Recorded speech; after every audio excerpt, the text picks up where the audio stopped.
All right, time for our opening episode. So we're still doing a little bit of setup. I do not have all of your character sheets sorted completely the way they're supposed to be, and I apologize in advance for that. Like for instance, Doctor Payne probably doesn't need a sheet to be Doctor Payne. Um, Hookers is right. Sorry, Hookers is right. I don't have Crikey in here.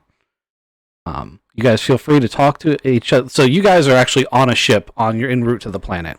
Um, and like I said earlier to the party before we went live, I lost the scene I was going to use for us going into the planet. So while I'm getting the character sheets all sorted out, if you guys want to chat amongst yourselves like you're on the ship, introduce yourselves to each other. You've all kind of gotten roped into helping this Hooker's character with his idea for a HoloNet show. So you guys can talk about that while I finish fleshing out these character sheets. Hookers, do you want to introduce your character first, please? Yes. Bro.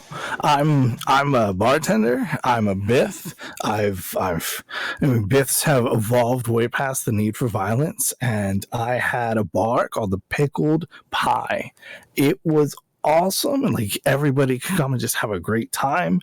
But the local the Blood Next to You guy, the Captain Thunder, he took my bar, and I had this awesome idea because I'm kind of good friends with a Wookiee and I mean, he says he's a Trandoshan, but I'm not exactly sure about that guy, but he's cool, whatever.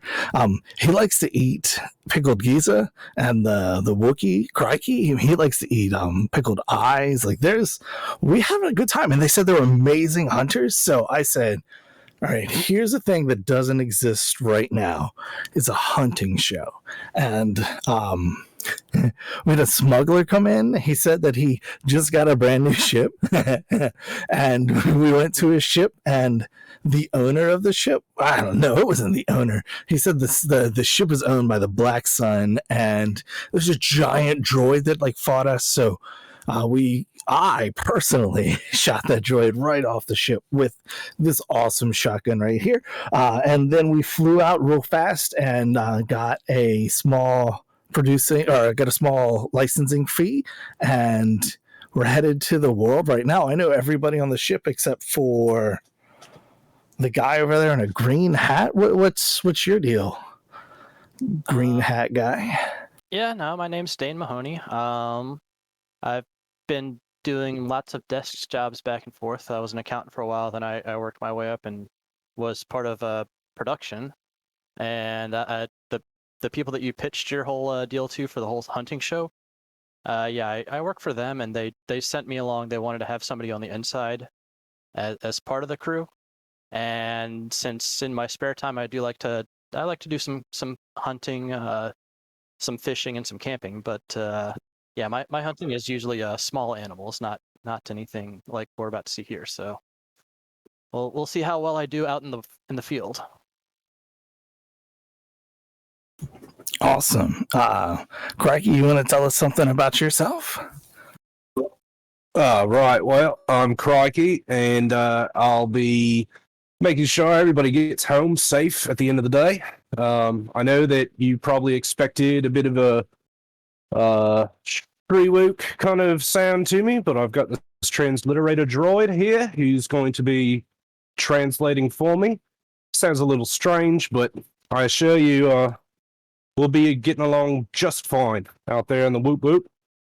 We'll be going out in the bush, and I'd imagine that most of you are pretty new at living out there.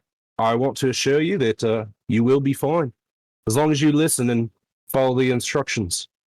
Me and my guy here, Gar, will be taking care of you. Gar, you want to say anything?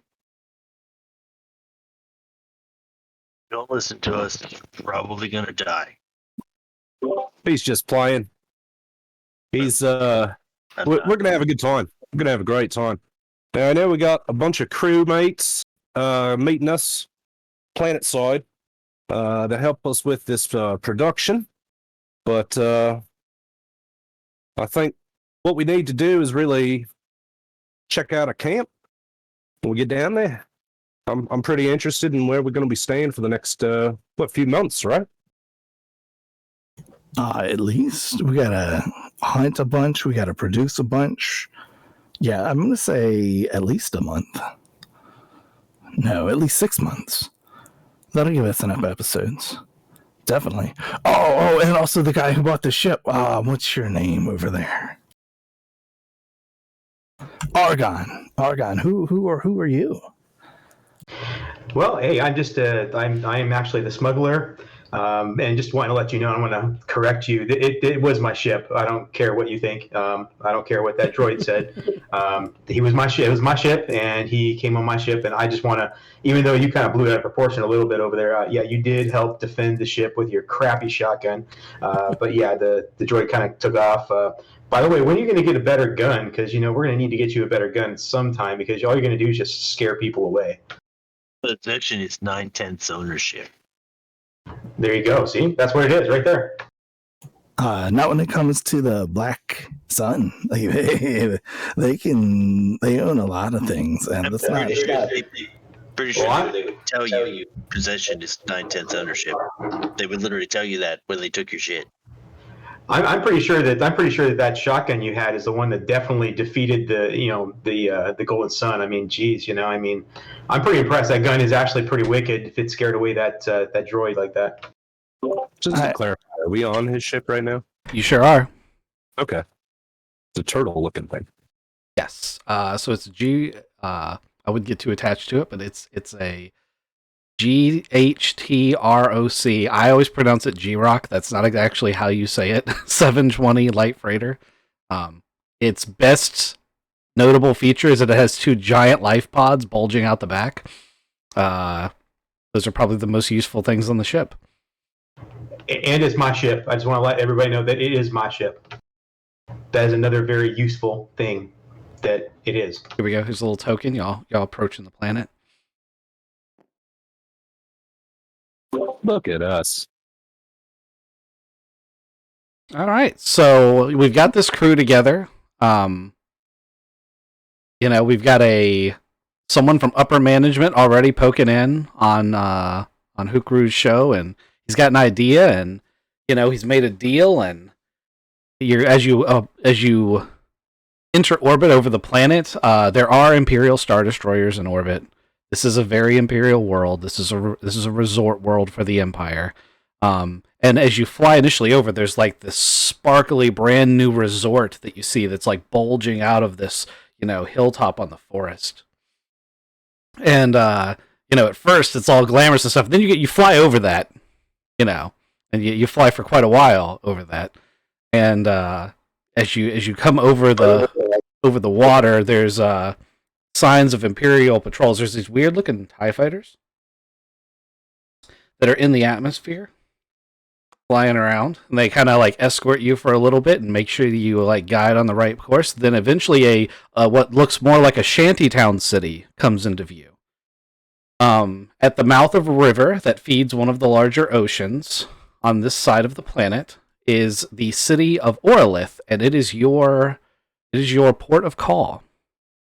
Now, Argon, you had told me you're more of a captain type. You're not really flying the ship. You got 2 buddies for that, right? Yeah, that's right. I'm just the in charge kind of person. Okay. So I'm not going to make you go through the normal checks of landing the ship. I'm just going to say that I'm assuming you guys pick a rather out of the way landing pad since you're planning on parking the ship for a bit. Sounds about right to me. Yeah, I just kind of say, hey, go over there, and they go do it. That's how I work. All right, so there you come across this field, and it's basically just cement pads with ships on them. Like, there's no fences or anything. It's just they took a field and they put cement pads on it, and about half of these pads have ships on them, and one of them the lights blinks, and you guys set down on it, and as you set down, the ship comes to rest, and the system starts spinning down, and your 2 buddies are like, yeah, well, you go with your new production friends to see what we can do. We'll stay with the ship because there's no fences or security or anything, so we should probably watch the ship. It's like a great idea, man. Yeah, you got to take care of my ship, man. Just make sure this place is, taken care of here. Well, with all the trouble we've had recently, I wouldn't want to leave it unattended.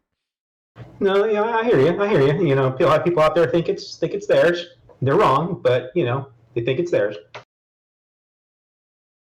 I just hope that robot doesn't come back and try to fucking take the shit back. That thing was serious business. He didn't care about the ship very much. He just wanted the Argon. No, that's not true. He wanted the ship, and your awesome shotgun scared him away. That's what happened. You kind of saved my life. My ship's life, actually. Yeah. Let's go see. We wired ahead some money. I think they're set up like a cool production area for us. Are we close to that?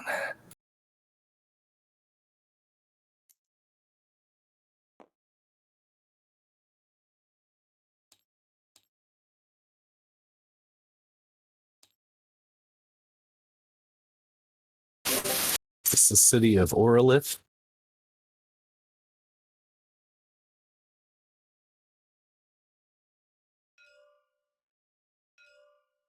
Can't hear you. I'm muted. Thank you for pointing that out. So this is the city of Orlith. That's correct. There are 2 docking fields, and basically, like I said, they're just cement pads laid out in the field. One of them's on this side, one of them's on this side, but you're in the one that's down to the, I guess that would be the west. And I don't have it on the map yet, because, like I said, work in progress. But as you land on this cement pad, just let me know when you guys are going to exit the ship. Right now, you've just landed on the actual pad. And it's going to be quite a hike. You're actually outside the perimeter fence of the city.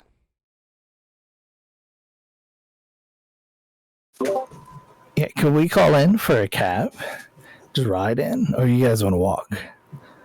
You guys are bush guys, so you're going to want to walk. Yeah, there's got to be some hovercraft or something around here that we can rent, I would like to take in the smells of the city.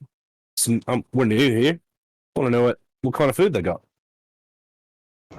So we're looking for food, huh? Okay, I'm good with that. Listen, I'm always looking for food. Yeah, we know. We saw you gushing down those eyeballs a while ago. There's nothing wrong with walking. Plus, those hovercrafts and stuff, they're going to cost money. We don't want to blow our budget on the first week. Oh, I suppose you're trying to watch out for us, make us healthy. Okay, I get it. So, you work for the Huts then? I deal with money. I make sure that stuff stays within budget, and yeah, I guess technically I'm working for the Huts. All right. Well, I'm gonna get packed up. Yeah, let's go. We got a inner management guy that works for the Huts and a guy who stole Black Sun ship. Hey, you stop right there. Don't play that game no more. This is a fun crew. We're hoping to kill some big ships. Awesome. All right, so who's going to be the first to step off the ship? Well, I guess that'll be me. Oh, no. Hold on. Let me take a cool shot of you leaving the ship for the first time. Maybe send a Kevin out. Yeah. Oh, I got a drone. We'll send the drone out the back and get you like opening the door. First steps into television production. A slow-mo pic with some fog in the background from the ship, and also you got to have the light has to be a certain way. Oh, the camera's got to be down really low, shooting up from the bottom of the street. It's got to get that tall look. Yeah, you want me to shotgun the coolant system right above the docking bay again? Yeah, we got to hit that a couple times. That's just going to look really good. I was not aware that you guys had hired Kevin's yet. This is a point of clarity. I've got a droid. Ah, you got a droid. Okay. Just a little remote droid. A KVN. Sargon, you sure know a lot about angles and catching a good shot. Hey, I know how to show off my ship. You know what I'm saying? And I'm more interested in showing off the ship than I am this this Wookiee guy coming off my ship. So the loading ramp slides down slowly, and I'm standing there on the loading ramp. It hits the ground, but then a little droid comes flying out, and then the loading ramp comes right back up again. So on your little camera, you would notice Ukruz, because I'm assuming you can see it in real time. that there's a very confused Imperial Customs officer and 2 stormtroopers. I'm going to use the Death Troopers icon because my stormtrooper icons appear to have not loaded. Probably a bad model or something. But they're just regular stormtroopers, despite what icons I'm putting out. And they look very confused because it opened up and there's this giant Wookiee, and then it just went back up, and he's like, fuck? So I guess get your remote in the right position for filming. I'm going to get slightly irritated waiting. Yeah. Yeah, it's ready now. I'm going to All kick right. it up a few times to make sure it does what it's supposed to do. So we can hit the button now. Can we go? Yeah. And go. All right. So I'm riding the loading ramp down. It touches down. Now I'm big, hulking, shadowy Wookiee stepping off the loading ramp and into the faces of these Imperial agents. How you doing, fellas? Good eye. Hello, is this your ship? Ah, nice. Not my ship. It's belongs to Argon in there. Hey, Argon. Yeah, what's up? I believe these gentlemen want to speak to you. Oh, okay. All right. Well, I'll be around in a minute. Hey, guys, what's up? Welcome to the port of Orlith. There's some docking fees and associated paperwork we need to take care of with you, Captain Argon, was it? Yeah, that's me. Yes, definitely. So what kind of paperwork we got to fill out? And I'm sure that there are fees, and that's cool. So what do we got to take care of? Can we start by getting your chain code and your boss registration for your vessel, please? Sure thing. Here you go. Okay, so you get your chain code scanned. Your chain code would identify you as it's going to identify you as Corellian, which is probably a peeve of yours. But you're from the Corellian sector and you're human, so they identify you as Corellian, even though you grew up under us. And your boss registration is forged by your friend. So, do you want to just straight up hand him, do you want to just trust the forgery?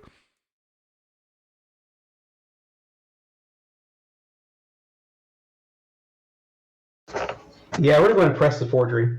Okay. Because your other option would be to try to bluff or bribe this guy.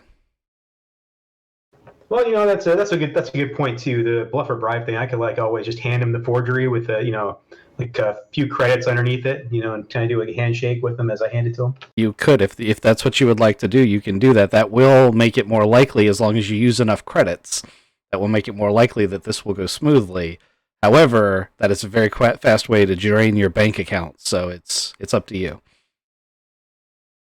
Well, let's start off with just passing him the fake credits and see how far we get. The fake credentials? Okay. Yeah. So I'll just roll that. Because whether Argon realizes it or not, they are definitely forged. I know. No, it's the other way.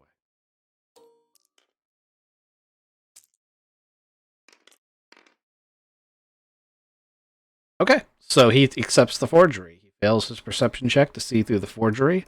He runs everything. The computer's like, it's out of date and there's some discrepancy. So he's going through all this minor stuff, like you haven't brought your ship in for a safety inspection in 6 months and you need to do this and that, just little piddly things. He's like, you really ought to get all that taken care of. But other than that, you're good to go. And he hits a little button and a data card spits out and he hands it to you and he says it'll be 100 credits to dock the ship here for a week. Please make your payments in advance, otherwise your ship will incur fees. All right, sounds good. Thanks a lot, guys. I appreciate it. Yeah, we've kind of got to go and get all the paperwork and stuff sorted out. We've been kind of out of rim for a bit, and it's kind of let things lapse. Kind of out, filming and doing some hunting and stuff like that. So, you're hunting. Taken care of ASAP. This is a great planet for hunting. Please make sure that you abide to all the rules and regulations if you haven't been here before. Poaching is very seriously penalized on this planet. Would you like a copy of the regulations? Absolutely, we got to have those regulations. Now, we were doing some hunting off planet. However, here we're planning on doing some movie documentary. So definitely not in the mood for harming any of these animals other than taking pictures. Oh. Well, it is a game reserve. Hunting's allowed. He pops another data disk out and hands it to you. It's a copy of the rules and regulations. If you happen to slide it into your data pad, you'll see that it's 4,000 pages thick. Oh, that's it. Okay, that's a light read. Yeah, it's legalese and bureaucracy to an extreme. Anyway, he's like, "Good day, gentlemen. I appreciate all of you being cooperative. Make sure that you scan your chain code through the docking droid before you enter the city." And they wander off to the next ship that's landing a few pads down. It appears that this customs officer and the two stormtroopers, they're like the only Imperial presence you can actually see in the entire field. So there's not a heavy Imperial presence here. All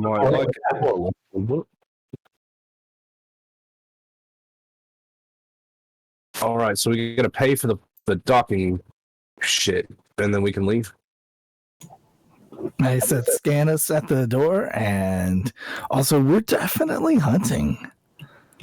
Yeah, well, hey, what we got anyway? If I mess that up, we do have some hunting regulations here, so we're good as long as we follow the rules. Yeah, hand that to the suit. Have him go through all that paperwork. I can't read this stuff. This is way above my intelligence level here. So yeah, definitely, it's all yours. You can have it. God damn it. You got that, Dane? Can you look that over? Yeah, unfortunately, I'll start reading through this. I'll see what sort of way we can give me an education intelligence check. All right. And keep in mind, we just want the cliff notes, man, not the details. There's got a list of creatures in there, or something that we are allowed to hunt. That is regulated per your hunting license. Oh, look, you totally understand it. So, Dane, that's the first thing that you would understand. From now on, if there's a question regarding the regulations that are in that book, you can just ask the GM, "Hey, do I know this?" And the answer will almost certainly be yes, because you've now read the rules, all 4,000 pages of it. Yeah. But yes, it starts out, there's like 10 levels of hunting license, and the lowest level, and you have to go through them in order, and the lowest level is a varmint license. And you would have to get that from an Imperial game warden. But I was humans, right? The varmint license. On this world, it's probably considered by the Empire to be quite the reverse. So, but damn. Yeah. But the city you're in is very much alien friendly. So you guys wanted to hitch a ride, or are you going to walk in? Yeah, we're walking in. We gotta smell the city, like feel her out, see what she's like. Okay. Are any of you known criminals in the Empire?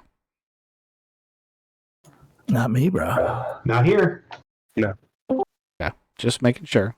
Because they did ask you to scan your chain code, so we'd have to worry around that. But if none of you are criminals, you shouldn't have any issues scanning that. Just remember, it's like your ID. It's papers, please. Kind of government. So and that's the chain code you were talking about, right? Yeah, it's like your ID, your driver's license, your social security number, all rolled into one. But it's also tied into your DNA, so it's really hard to fake. Copy. So it's also tied to your bank account. So if you ever have to fake a new chain code, just realize you're going to start with a zero balance in your bank account. Okay, so you guys are going to start walking into the city. So the city it's ad hoc. You can see the central citadel where the Imperial complex is. That looks pretty shiny and new, but the rest of it's kind of just been built up as you go along. The transmission that you guys got said that there was a warehouse that's been set up for you guys in the Mechanist district, which appears to be like a scavenger workshop district. You don't know a whole lot about it.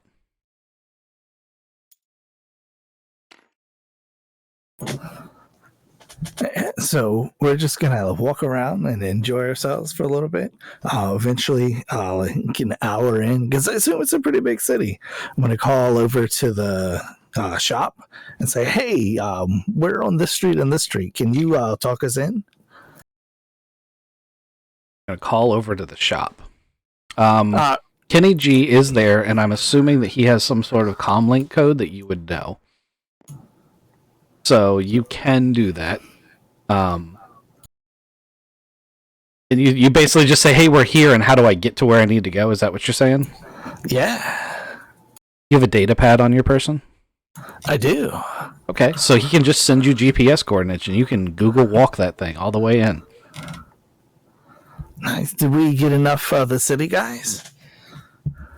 I don't know. Maybe as long as I've got something big and meaty in my hand to munch on. Guy, you want anything? Beer? Beer, yeah, that'd be great. Plenty of beer, plenty of things. So one thing you will notice that, on most planets, meat is the expensive item on the menu. Here, meat is dirt cheap. Bread and water cost more than meat. As long as you're not too picky about what kind of meat it is, there's massive chunks of meat at every vendor, because this is a hunting world, and a lot of the Imperials that come here are hunting for trophies. So they'll shoot some massive animal, and then there's butcher districts, which technically they're on the other side of the city, but you would have been aware of them, like just milling through the locals. Like there's whole warehouses where giant animals are brought in and butchered, and the meat is exported off-world. But that has made the price of protein on this planet to be astronomically low. I don't know if that offends your hunter sensibilities at all, although it is getting used. But we got to try it all. Yeah, I'd like some Giza on a stick too. Easily available. You want it live or you want it cooked? I'll try both. Got that. They even have a pickled Giza, which I'm sure would, make hookers. Yeah, I've just got a handful of Gizas. Can't be better than hookers. I'll try it anyway. Come on, like that's definitely copyright infringement. Also, I assume like all the alcohol is like blood based. Lots of Jaeger. No, not all of it. There, as you were flying in, you did notice that there were some farms. Like around the city is relatively settlement-esque. But there's massive wilderness on that planet. Like when you flew from the one settlement to the other settlement, you just flew over just hours of undeveloped tracts of wilderness, of many different biomes as well.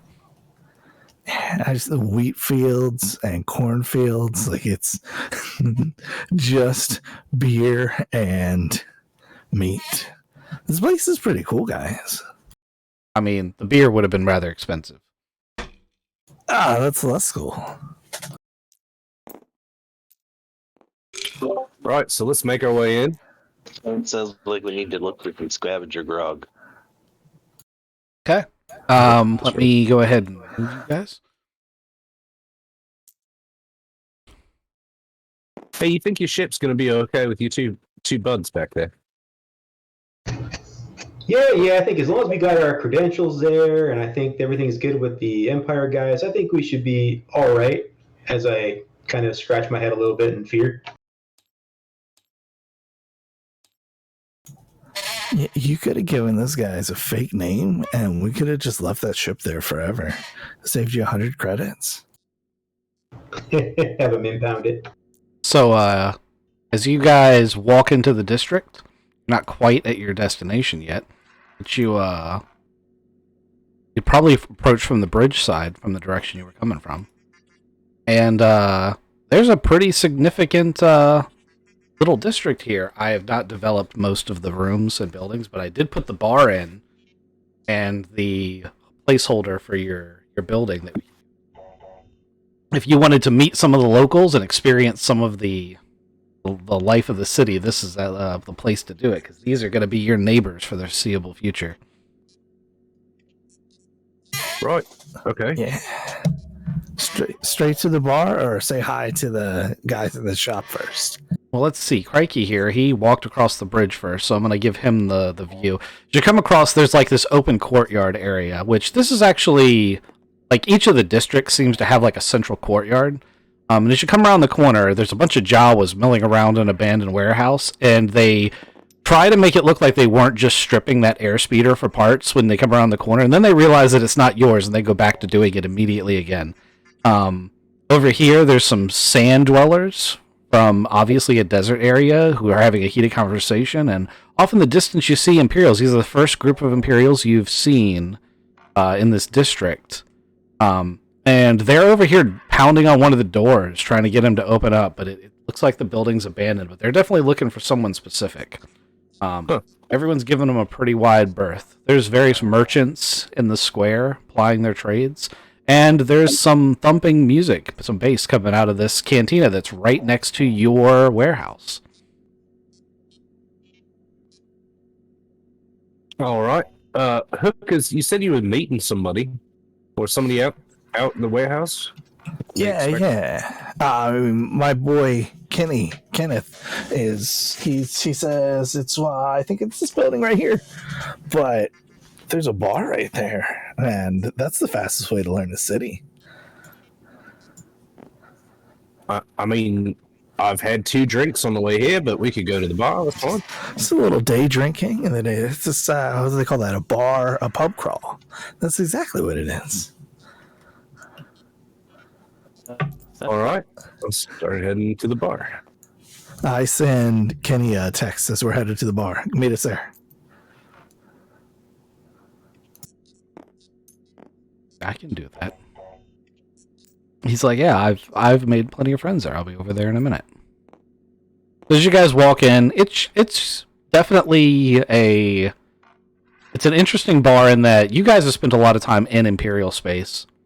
This is the first time that you've been in a district, much less an area, where humans are definitely in the minority. I mean, they're around, but a vast majority of the people when you walk in here are non-human species. First thing that Crikey's going to notice is the group of very loud Trandoshans over in the corner playing a little drinking game. They don't like Wookiees, and Wookiees don't like them. Yep. I'm going to give them the stink eye from over here. And I'm going to note that they don't really smell like Gar, which is a point that I've been trying to make to Gar for a long time.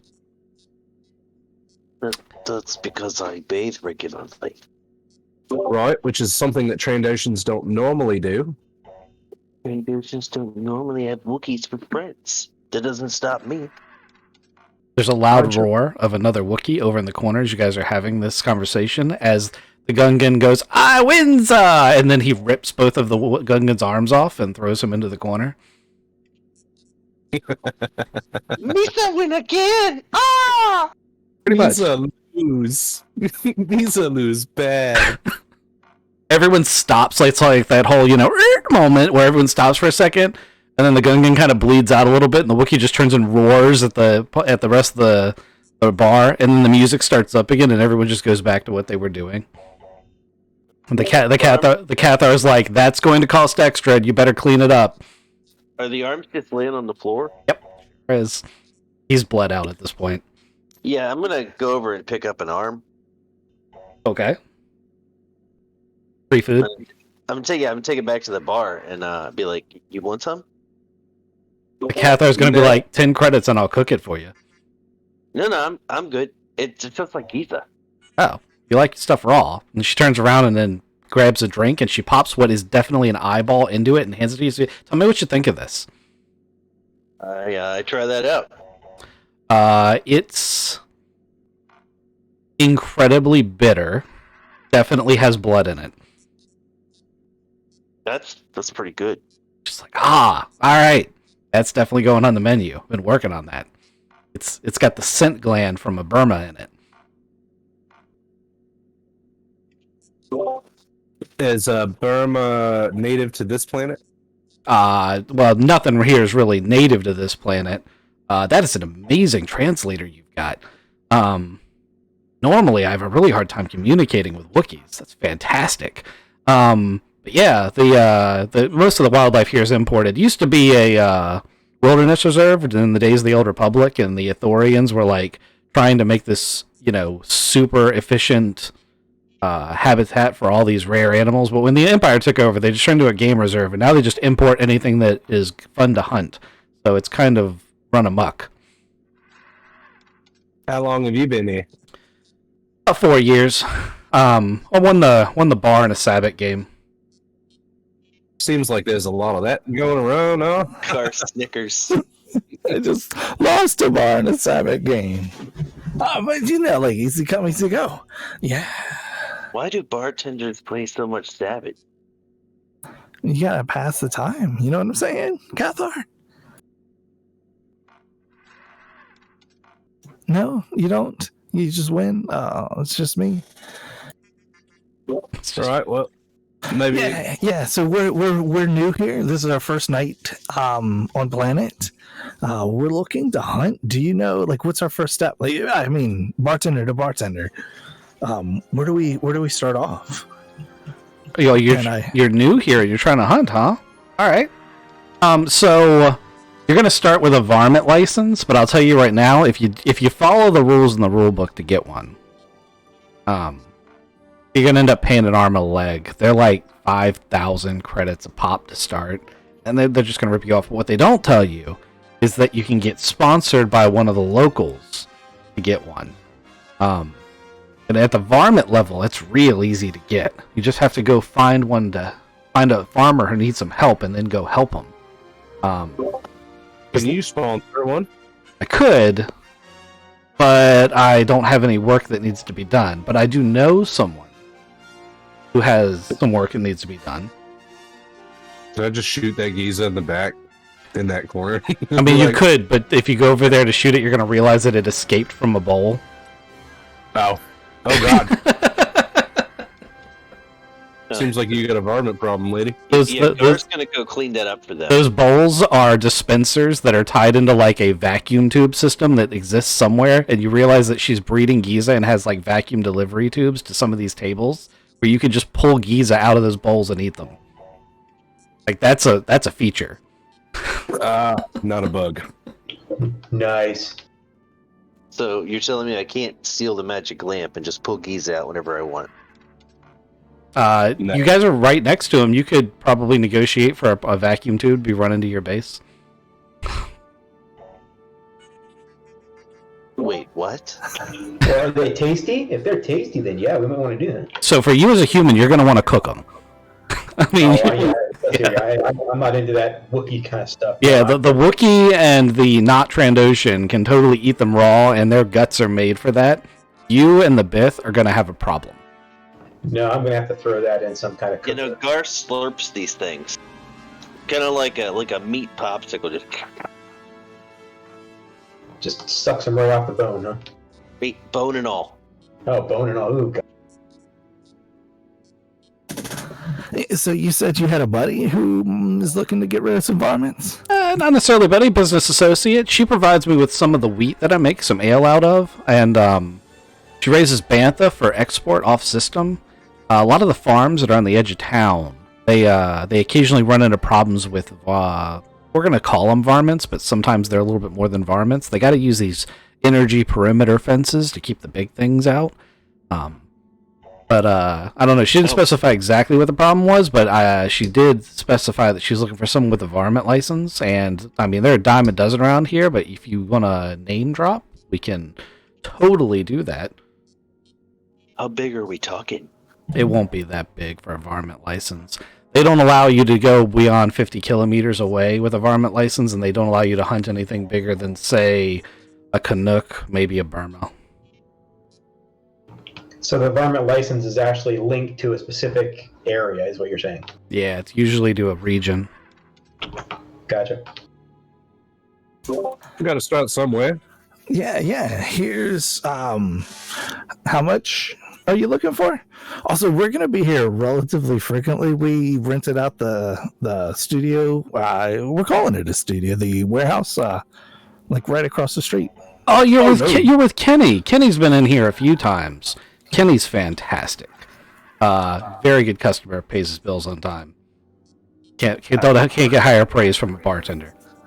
I'm feeling it right at you. Yeah, he ran my security. Oh, I do that, and she pulls a sawed-off shotgun from under the bar and then puts it back. She's like, yeah, I handle that on my own. Plus, I got pretty good relations with most of the different groups here. Every once in a while, the Wookiees and the Trandoshans will get into it, but they know to take it outside at this point. Hey, look, that's a nicer shotgun than the one you have. No, both of them are bullshit when one of those robots comes walking in here. Yeah, we had a crazy run-in with this amazing. I don't know. He wasn't amazing. He had like a rotator gun, and I shot him square in the chest. And I swear to God, he flew 15 feet out of the ship. With I'm not going to pull it out because I know you've got your shotgun, but I had the shotgun that sat right underneath that bar. Man, that thing shot like a butte. Yeah. And every time you tell the story, it goes farther and farther. I hear you. You were there. You said I personally saved your ship. I know you. Well, you did. But you know, the fish gets bigger and bigger every time you tell a story. And you know that, especially when you're getting a little bit of liquor in you. Yeah. There's fish?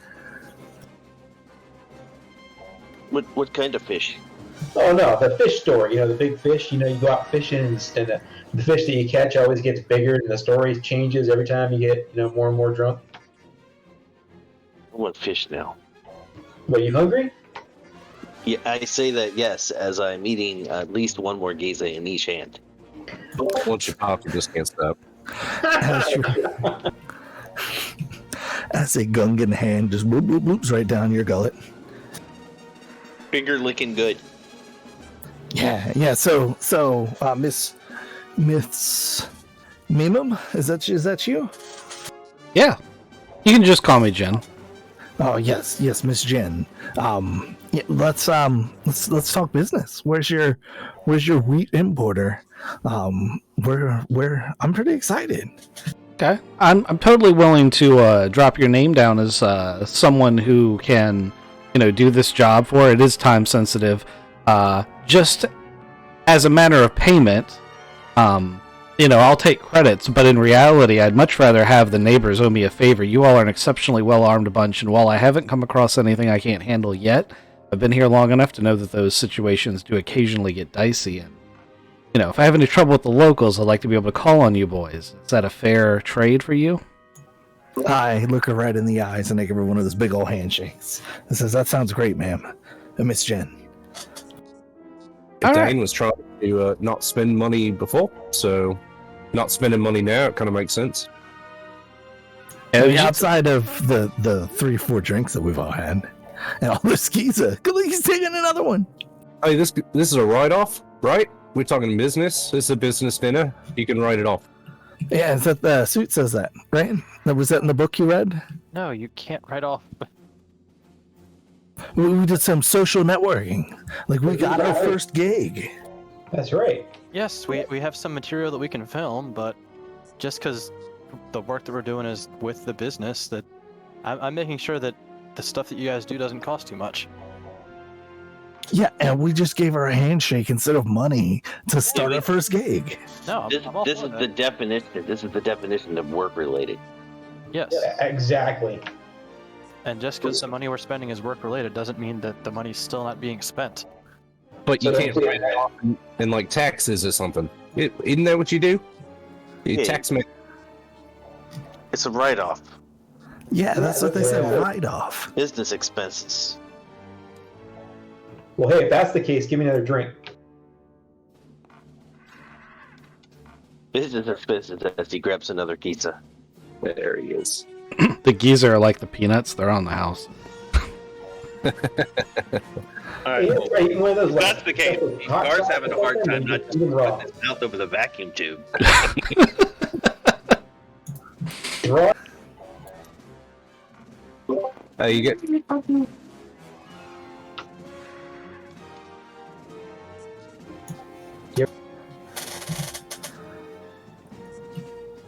All Well, right. thanks a lot, Jen. Let's go check out our new gig, our new place.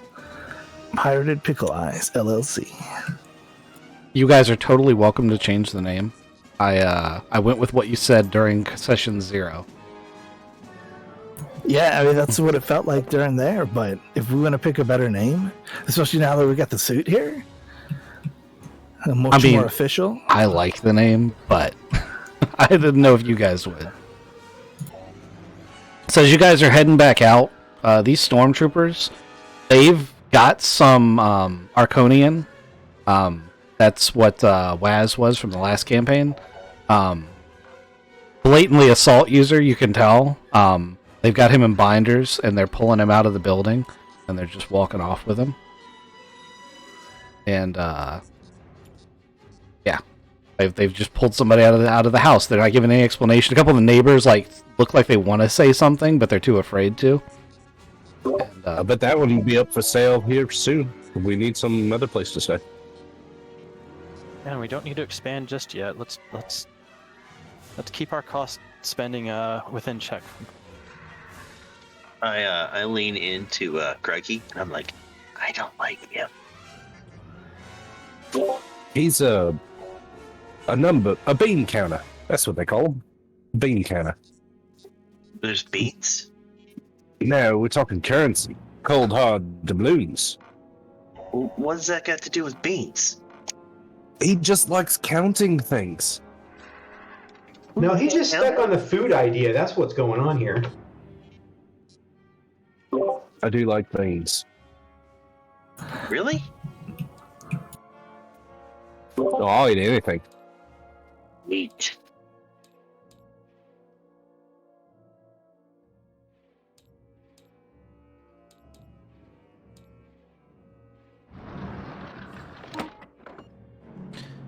So as you guys walk up to the entrance of the warehouse, Kenny G's coming out the front door, and he's like, "Gentlemen, boss, it's good to see you. I've done the best I could on such short notice. I hired a couple of hands to help, but they weren't that reliable.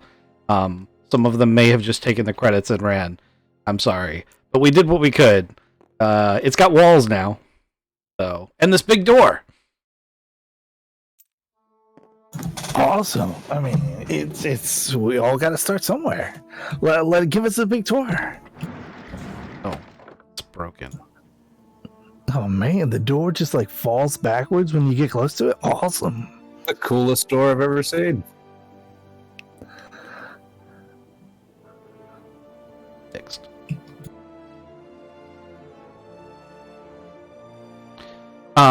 So I didn't actually pay attention when you guys were out for this place. So why don't you give the tour, Kizik? Oh man, first you come in and there's like this really cool wet bar area with a bunch of empty shelves. We need to get some stuff to put on these. And then there's some bedrooms on this side, and there's a big old garage on that side, and it looks like they've got the fittings for a kitchen in here. Oh, and here's the studio. That's what you've been working on. You got the studio back here for slicing and dicing all the footage that we're going to get. Yeah, so I couldn't find anybody to hook all that up, but I moved all the equipment you shipped in. The hut guys that delivered it said it was worth a ton of money. I think most of our money's in that room. Oh, I see all of the things that we need though. We've got a couple of servers to store all the stuff. We've got a high processing computer to render a bunch of stuff. We've got a recording studio so we can dub stuff over top of. This is exactly what we need. And then there's a bathroom. This is. I couldn't be happier. Like, you guys know exactly how awesome this place is. I mean, it looks nice, but I'm at home in a tree. You know, I'll be all right here. Is this my bed? Kenny G's like, there's roof access in the hallway if you want to, set something up on the ceiling. Roof. All right, yeah, I could go up there. Totally. What's the climate like here? Well, in this city, it's actually quite temperate. It's actually a little on the cold side on this city, because you're a little far north. But this planet is incredibly diverse in biomes. So it has, you can go to virtually any climate you want to go to. Nice. All right.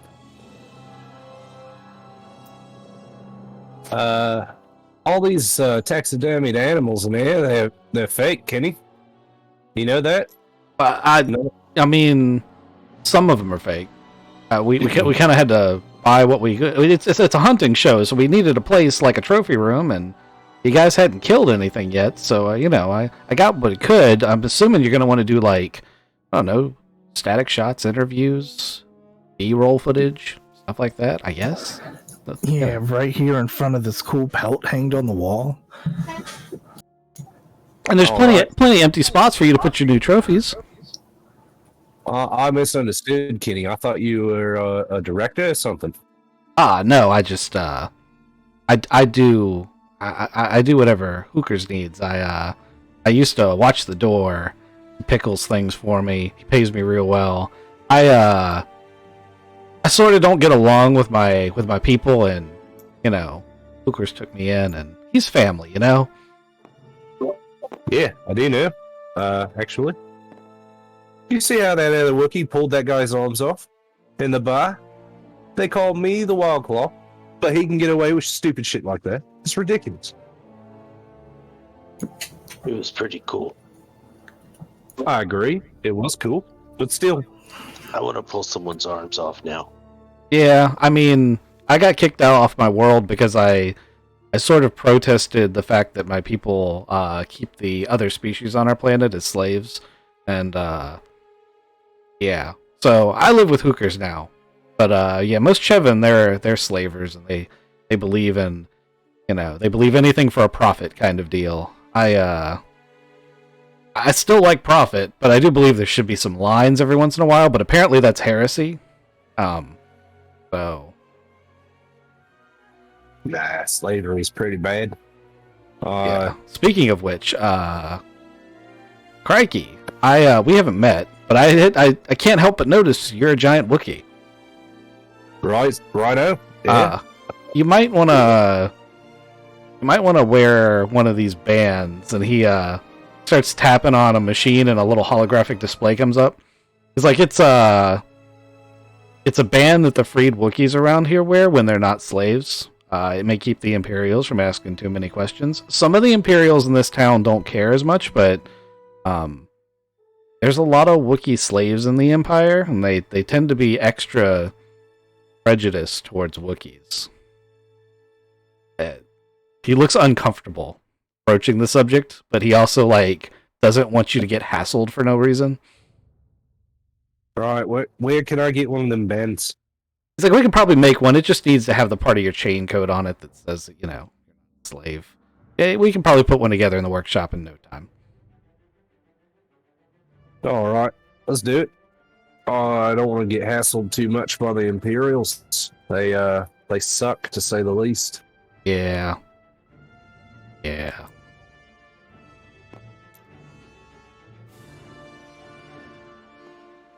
All right, so we've got a room here for some close-up shots, maybe after footage or narration, maybe. I don't know, but I'd like to get a jump start on this whole license thing that we need to have. We're gonna hunt some varmints or something. Let's get this done. Yeah, we're waiting for the bar lady to drop our names to her friend, and then her friends will give us a call. Well, there's just one way to do it, right? Like, we could do it the other way. She said $5,000, right? Just huge investment to kill a bunch of varmints. It's also per head. Yep. And again, that's only for the lowest level license. We gotta work our way up too if we're actually gonna hunt anything legally that's gonna actually make a good show. What makes a good show? What do you want to see? Well, definitely characters. That makes a good show. Again, you guys are definitely going back and forth. I'm liking the back and forth thus far. Again, we might be able to turn some people into a caricature for how hungry you guys are. And some other ways that I've been thinking of possibly. She mentioned having somebody else sponsor us. So this is a hunting resort. We might be able to find some other rich pricks and just use their license and edit around them and edit them out of the hunt. I think we should maybe get hired by some outfit. Yeah, have you looked around though? Like, this isn't the rich section. Like, we flew over that 6 hours ago, and then it was nothing, and then it was nothing, and then we came to this place. True. What's pretty snazzy out there? True. Again, maybe we can start to get our reputation up, but and yeah, for right now it sounds like the right place to start is this taking out some varmints.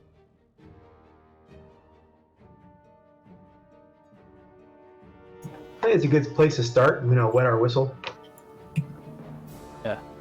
And I am curious. Hooks, have you ever produced a show, or you got the show pitched, right? Yeah, this is my idea. I got like 3 or 4 camera droids, and like that's all you need to run a show. You might need a little bit more than that. It's a great idea, and you said we have awesome characters, so get out of my face. Like, I think I got it. Whoa. Just here to help. Yeah, that's what I'm saying. Just chill. All right. Do we have microphones? Do we have ways to? I'm guessing that Crikey's already set up, since his voice is already getting modulated through a drone to begin with. Yeah, I can make this thing a little louder if you need it, but it's not really designed for all that. I kind of figured you guys had all of this production equipment and everything all set up. I can't really help out with too much of that. I'm here to shoot things and make sure you guys all get back alive. Yeah, we've got a... And stabs him. Yeah, can either of you guys field dress things? 'Cause that would be pretty interesting to watch.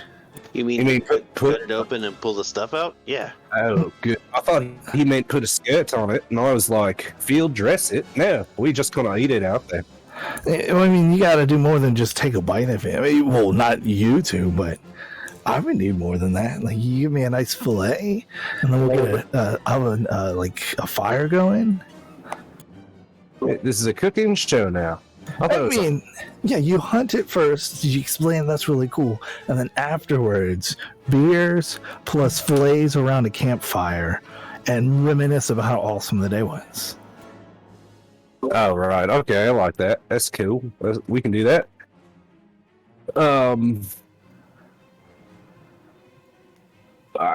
I guess I'm gonna go shoot some stuff. Yeah, let's go find, go see if the lady's done, if she's called in. We have our sponsor. Give me 2 more minutes, and then we'll be ready to go. Kenny, this is a pretty nice place. What's the rent like this? What kind of place? How much does this cost? Hopefully less than 50,000. Is that all you got? You got 50,000 out of the hut, and then he's counting it down. Is that? Yeah, I don't know if you're getting a salary too, Dave. I think it's Dave. Yeah, Dane? It's Dane. I am on a standard salary, and initially I was a little surprised that you wanted me to come out here for such a low budget show, but hey, I do what I'm told, and it got me out of the office for a little bit. Why am I not getting paid? He's getting paid. Yeah, I'm not paying him. He gave me 50,000. Like, we need a place to shoot. You said he was comfortable in a tree, and like we're gonna hunt and kill, and like that's what I figured your payment was. Do you want more money? No, I was just wondering why it wasn't fair. I mean, I could just leave you out there next time we're out there. I'm again not paying the bean counter. He came with the huts, maybe. We can divvy some stuff up. Like, you guys are in. You're gonna have action figures made. You're gonna make money off of your likeness. Yeah, if we get a good show together, you guys will definitely get paid really well. Not helping me, bean counter.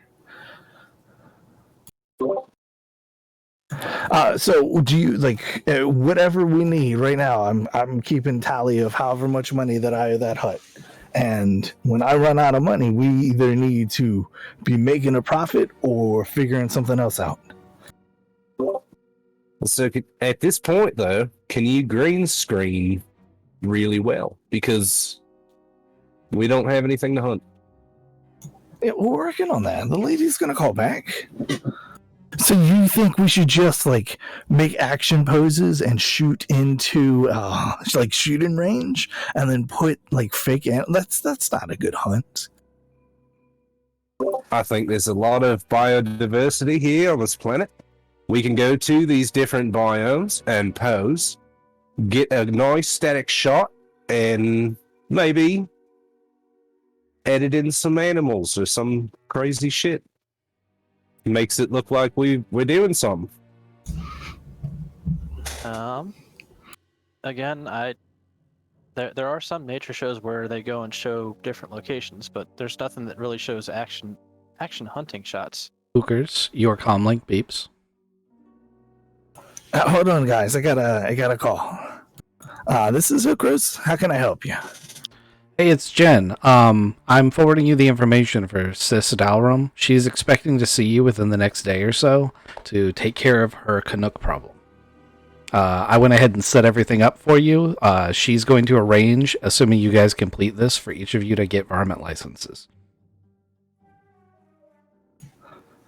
Oh, thank you so much. Like that's exactly what we're hoping would come through.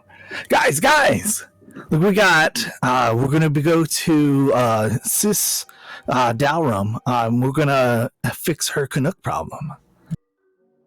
And afterwards, she's going to sponsor us, and we're going to get varmint licenses. So we got our first episode. Also, thank you. Bye. And then I hang up with the lady. You don't talk to women too often, do you? I mean, I do at a bar, but it's just for playing. Like we just need to have them get drunk. That sounds terrible. I'm sorry. All right. So, we don't need to go anywhere immediately, but I would like to get started as soon as possible. So, Hey, this is Kenny G. He's like, just so you guys know, it sounds like if you're doing the varmint hunting, it's probably out there in the farmlands, which isn't that big of a deal, but you might want to keep your eye out for some sort of off-road capable safari vehicle, like a skiff, because transportation can be difficult out there in the bush. Just so you're aware, you know, I've been trying to source you guys a vehicle, and I haven't been successful because they're either way too expensive or they're really hard to find. Just, keep your eyes open. all right. I'm going to try to find something I can stand up in. It'd be nice. Yeah, I kind of thought like a cargo skiff would be perfect, but apparently they don't get that high up off the ground, and if you go in any like forested areas, you got to go real slow. But anyway, I've tried to find something appropriate for the various different biomes, and I just, I haven't been too successful, and I apologize about that. Also, I have a bunch of receipts for hookers. Oh, there you go. Big useful. He spent 38,000 of your 50,000. Actually, he probably should have given that to. Hold on, just a second. He probably should have given that to Dane. That's a lot of money. Dane, here you go. Oh, now you're happy that the suit's here. Yeah. So Dane, he's that's a lot of money that he's spent. But when this building, he didn't rent this building. He purchased this building. You're landholders. Does that mean we can vote? All right. So we at least own the building. We own the. Yep. The equipment is almost all of the rest of it, and everything else is just peanuts. Basically, the video equipment and the building are your big things. All right. Yeah, we've blown through most of the money already. But there's bound to be a way to make some money here in the meantime to keep us afloat. Yeah. Crike, you said you're okay staying not in here, just somewhere out in the trees, right? I mean, if I have to, I don't mind. Guy and I can bivvy out in the bush if we need to, but maybe that might be good television too. Going out and camping, surviving. Yeah, that might be something. No, this place it looks big enough. We might be able to get some beds in here and rent out some rooms to people to make some spare change to try to get this money to stretch a little bit further. What are you doing? You're gonna rent out? Oh my goodness! Yeah. Let's make it hostile. It's just okay. Let's. I got coordinates for Sis Dalrum. You sure do. How far away is it? It's about 15 miles, and about 8 of that is going to be in the city, which is both easier and harder because you could take public transportation or walk easier within the city, but it's also 8 miles in a city is a long ass way. Yeah, we walked in. Like, I'm kind of tired. It's also probably like 2 or 3 a.m. Yeah. Do you guys want to turn in for the night? And we're gonna head out for Sis Dalrum's tomorrow. Already asleep. Just instantaneous. The guy, just gone. I feel like the Wookiee crawls up onto the roof and sets himself up like a hammock. Yep. It's real nice. We need to add the rooftop to this map. Definitely do that. Guy's got a big old kiddie pool up there. So you can just lay down in the water. Gar steals the Wampa rug. Yeah. Yeah, it's like a blanket. The place is a little chilly for him. All right. You do have that. So you guys spend the night. It's an interesting sensation spending the night, especially those on the roof who can hear everything. Like, this is not a good part of town.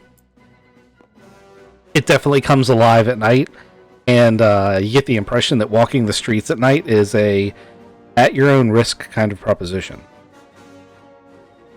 Like, there's definitely gunfire. People screaming and things. Yeah. Dogs barking. Yep. That kind of thing. Dogs barking, people screaming. With that said, you don't see any stormtroopers. Like, the police that respond to the situations are mostly security droids, like Frontier Town security droids. During one encounter that's really loud that kind of wakes the Wookiee up, you'd roll over in your hammock. I don't know if this will wake Gar up or not, but if it did, he's on the roof too. There's a single, like, Frontier Marshal who is out there, and he seems to be keeping the peace. But he's not backed up by any stormtroopers, so he's probably not Imperial. And after he's done talking everybody down, that's like the only peace and quiet you get for the whole night. Huh. You said he's not Imperial, but he's a robot? No, there are droids for most of the security. There is only one person that you've seen, and that's that Marshal. Every other security person is a droid. Okay. Morning comes up. Obviously, the guys on the roof would wake up first. Relieve myself over the side of the building. Hear Jawa screaming.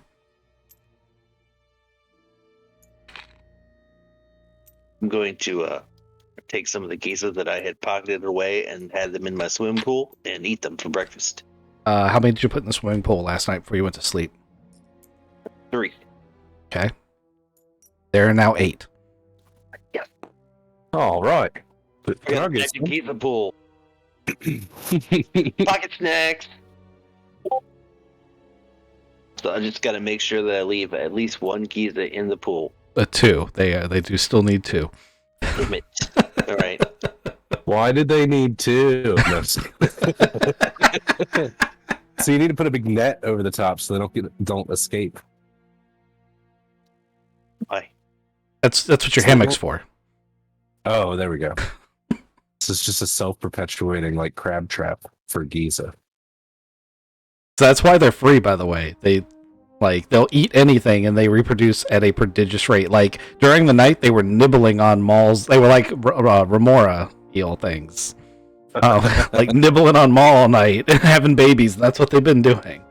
Your feet are really clean. Yeah. I told you, it's why I don't smell like regular Trandoshans. Right, I think we're going to be fighting Canucks today, or Canucks. I'm not too sure how to say it, but Me we neither. either fought one before. Are those the ones that just go around saying, eh, and,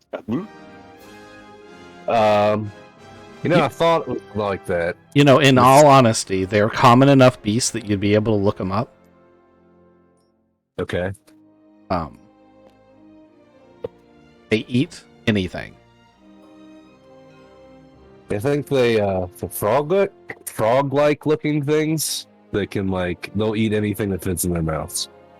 A lot like you, Gar. It's like a big Giza. They're a meaner Giza, yes. I bet they taste like Giza. We could try it. I mean, we gotta ask the suit, but I'm betting we can eat what we kill, which should be a good thing. You know. Hey, what's this room back here? I'm assuming that's going to be the bathroom, but I don't know. Yeah. Whatever you Yeah, guys want to make it into. Gar's gonna move his swimming pool down there Okay. with the geeses Just don't say anything. and lock the door. I mean, you do have to feed them something. Yeah, I'll go find something to feed them. Can I point out that he's doing this to have free geezes here as opposed to free geezes next door at the bar? That's one of the reasons why I'm like, she can totally put that vacuum tube like over to where you guys are at, because all she's done is the exact same thing. All of the food trash from her bar goes into their feed bin, which produces more Giza, which, you know, she's got like her own swimming pool full of them. Yeah, we just need a tube, man. We don't need all this. Yeah, but Gar has pet food now. They're pets and food. We can just get a tube put in for our side. You can still use it. Then we don't need to take over a room. I didn't tell anybody I was doing it. Okay, you do it. You take the bathroom. I mean, it's still a bathroom. Yeah, you can still use it as a bathroom. I was imagining like this is taking the shower stall. Yeah, like you open up like the, you know, what is it called, a carpenter's bathroom, the one that's a combo shower tub, and the tub's just full of Giza. Right. They're pressed up against the glass. Okay. Are we all ready to transition to the next area? Yeah, we'll get Brecky. I'll wake everybody up and I hand you a Giza. oh, thanks, mate. That's a good point. For those of you who can't eat raw food, what are you eating? I hand them all Gizas. I have no understanding of this not eat raw food thing. Because During the night, man, I had one of those geeses. I was just kind of making some jerky, you know, and getting something ready for my backpack. That smells good. since the kitchen hasn't been installed yet, I'm assuming you guys have camping gear. So is that what you're using? Oh yeah, I did this outside. It was like a fire that we just kind of built up, you know, just kind of did some old world camping. You made a hobo fire? Absolutely. So we had a hobo fire on the roof as well. I don't know if it was on the roof. Could have been in the garage. So what? Yeah, I mean, if he went outside and did it, that's what some of the commotion was last night. Was like someone tried to mug him. You know, there may have been a little bit of molestation going on. Then the sheriff showed up and saved him. It's like, you're new around here, ain't you, boy?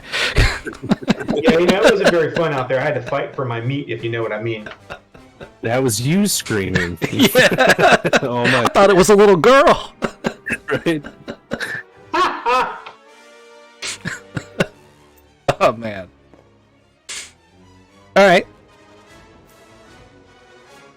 I think Kizik's still dealing with his dog.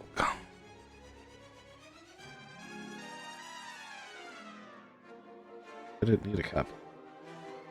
I didn't know we were allowed to bring pets. Yeah, we're gonna try to get a dog. We were talking about that earlier. We need a movie dog. No, we're a TV show dog, Everybody's got to have a mascot. right? I'd say that we could do one of these Canucks, but they're pretty ugly. All right, so That's why they're perfect. You know what they remind me is from Evolution, that thing that comes out of the closet and bites that lady. No, they remind me from the lady from Monsters Inc., the secretary. A little bit, yeah. So this is shit. So this is where you guys are at, and this is roughly where you need to go. There's a couple of different ways you can do this. You guys can walk out of the nearest gate and then try to go over there, but then you got to find a way to cross the river. Or you can walk down towards the river, which is right outside of your area, and try to find a water taxi or a repulsor taxi and go along the river. Or you can just get yourself an Uber or something. Or, I'm sure there's other ways that you guys can think of. I honestly don't mind walking. Okay. Argon, your comlink. Do you have a data pad on you? Of course. Okay. So your data pad beeps with a text message. Well, hey guys, wait a second, I got a message here. Okay. You read the message and it says, "Don't come back to the ship. Imperial search ship. There's glitter stem. Ship's being impounded. Imperials are looking for people to arrest." Shit, guys, my ship is getting messed up over there.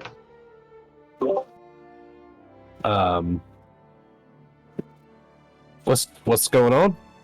Well, they got some Imperials over there searching it. They're looking for people to arrest, and they're probably going to impound that ship. So I think, I don't know, we might need to, I hate to say it, but we might need to abandon that ship and see if we can find another mode of transportation that might be a little bit more on the up and up, as you might say. It was your shit, mate. I agree, but I just thought we were fighting Imperials for it. Now it's the Imperial ship. Possession is 9/10. Why are they taking your shit, mate? Because they're Imperials. You know how they work. Righto. Okay. I guess we don't have that, which kind of sucks because we could have used it to get over to that farm. Get an Uber then. So, metagame, did you understand the part where I said there was glitter stem in the ship? And you failed to mention it to the party member, or did you not understand that? I just need to check, because it's an important detail.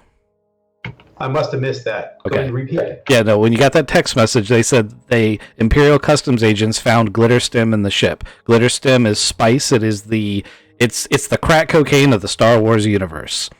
And your ship was stuffed to the gunnels with it. So somebody tipped off the Imperials that it was there. And it has now been impounded, and your two buddies have been arrested. So I just want to make sure that all of those factoids have processed for you as a player. Gotcha. So yeah, guys, the ship's been impounded. They found our glitter, and the two guys that were left behind got arrested. So that's kind of what's going on with us. Our glitter? Yeah. I don't know anything about that, mate. Oh, come on, man. We know you were in there hitting it. It was actually the Black Suns, and that's why they wanted to kill you. But that's okay. I don't think your character knew about it, because when you rolled to check for it, you didn't roll good enough to find it. What kind of smuggler are you? You don't know what's on your ship. That one. No, he's such a good smuggler, he didn't know he was smuggling it. That's right. He hid it from himself. Yeah. Yeah, sometimes that makes it easy now. Don't hurt my feelings, Don't bring your feelings to work. But we definitely got to get, those two guys back, right? You got to get the people who were helping us out. You think we could break them out of jail? I don't know. They might have a fine or something like that. I don't know if we can bail them out for a period of time before we ditch out of here. I don't know. Well, they're drug dealers. Why would you break them out of jail? They belong in jail. They're drug dealers. They didn't know about the glitter stem. How do you know they didn't know? That's right. They were kind of innocent. He says he didn't know about the drugs, and I believe him. Look at his face. He didn't know. Why would you believe him? Look at this guy. He had no idea that shit was on a ship. He's a smuggler. He says he's a Literally smuggler. what they do. No, he says he's a smuggler, but everything he's done is not very smugglerish. All right, so you believe he's lying about the thing that he says he is, and you believe he's not lying about the thing he isn't. You've seen him? Have you seen him fly his own ship? No, I kind of slept through that. All right, look. Is he a Alright. pilot? His two buddies are. So Uh, maybe we should try to get him out. If he walks in there and he says, "Hi, I'm Argon. I'm here to get my two buddies," they're gonna lock him up too. So we can't just do They're that. gonna lock us up too. They don't look those white guys in the armor. They don't like the people like us. Yeah, I know. All right, well, let's kill some varmints and see what happens with your two buds. I feel bad for them. Maybe they shouldn't have hung out at the ship, but Or drug deal. Maybe they shouldn't be drug dealers. I don't think they knew. Yeah, they didn't know, but I think they're fine for now. We can always just give them a little bit of time to kind of make sure the heat's off a little bit. Yeah, they seem like a pretty resilient duo, so they should be fine with the day or two in prison, right? Yeah, they got this. They're all right. Plus, I don't know. if Did they you have just say though they seem resilient? They'll be full. What do you think happens in prison? I don't know. Imperial prison is really bad. But again, we've only got 12K left, 12,000 credits left. I don't think that getting them out of prison is going to be cheaper than that. So I'm sure. Yeah, I have no idea what a bail would be. I'm sure we can think of some way to get them out, either to or from killing these varmint. Is the bean counter telling us that he's not going to pay, but we can break them out? I think he said none of us are worth $12,000. I mean, I And knew we'll that have- too, but I knew that was true. We should make some money. Yes. Music. I don't know if he's back yet. He just dropped it this one. Oh. Then I'm guessing he's not back yet. Seems like a solid guess, man. All right, if you won't spend money to get the man out of the jail, can we spend some money on an Uber? Maybe get a ride over there, not spend all day walking? Wouldn't it be better to buy a vehicle and then not continue to buy Ubers? We'll look to see what sort of Ubers they have and see how expensive they are. Is there a car lot or something on our way out? There, You know how they all there. like post. Well, I don't know about on the way out, but there's definitely there one like near the gate. Okay. If you want to have a look, I'll throw one Yeah. together real fast. I would like to do the used car salesman as a Wookiee. Because if I can pull someone's arms off to get a deal, Okay, that's totally doable. it's just a C-3PO unit. There's It's the Make-A-Wish, Make-A-Wish gambit, yeah. You pull the arms off, get a free car. He slaps the hood of the car. You can fit so many Wookiees in here. Yeah, that's gonna be it. I'm just putting the cards together. I'll be there in just a second. So you roll up to this. You know, it's right at the gate, so they know what they're talking about as far as, you know, like they know they're getting people who are going out into the wilderness, and they know people like you are probably hunters. So when they see you coming up as a group like that, they're totally like, "Oh, we're gonna make a good deal," and you can almost see them like turn the prices up, turn the prices up. You know, they're doing the classic used car guy. Right. I think we'd like to look at your ute, sir. Says, and you got a Toyota like Hilux? So That'd be great. basically, it's one human. He's real fat and like when I say fat, he's like on the almost immobile side of fat. And he's got an army of like makeshift droids, like dum-dum droids, and I mean it's basically like he's cobbled together what he can. And he's like, I offer financing, good sir. And he's trying to talk to Dane, who's obviously the money of the group. He's not dressed like the rest of you entirely. Like, he's dressed for the outdoors, but he's got like new clothes and shit on. He's the human. Of course he's the one with the money. In this town, that's not necessarily a given, but you do have a point. There is definitely a prejudice towards that. It's more along what he's wearing the right clothes and he looks reputable, and you look like you're about to rip somebody's arms off, so he sort of physically shies away from you. To Dane. Yeah, how's it going? We are looking for an off-road vehicle. Looking for an off-road vehicle, sir. We got all of those. We've got several speeder bikes. We've got a handful of different transports of various kinds. If you're looking for a deal, I've got a couple of wheeled vehicles. Here we go. I've got 9 vehicles currently on the lot you can have a look at.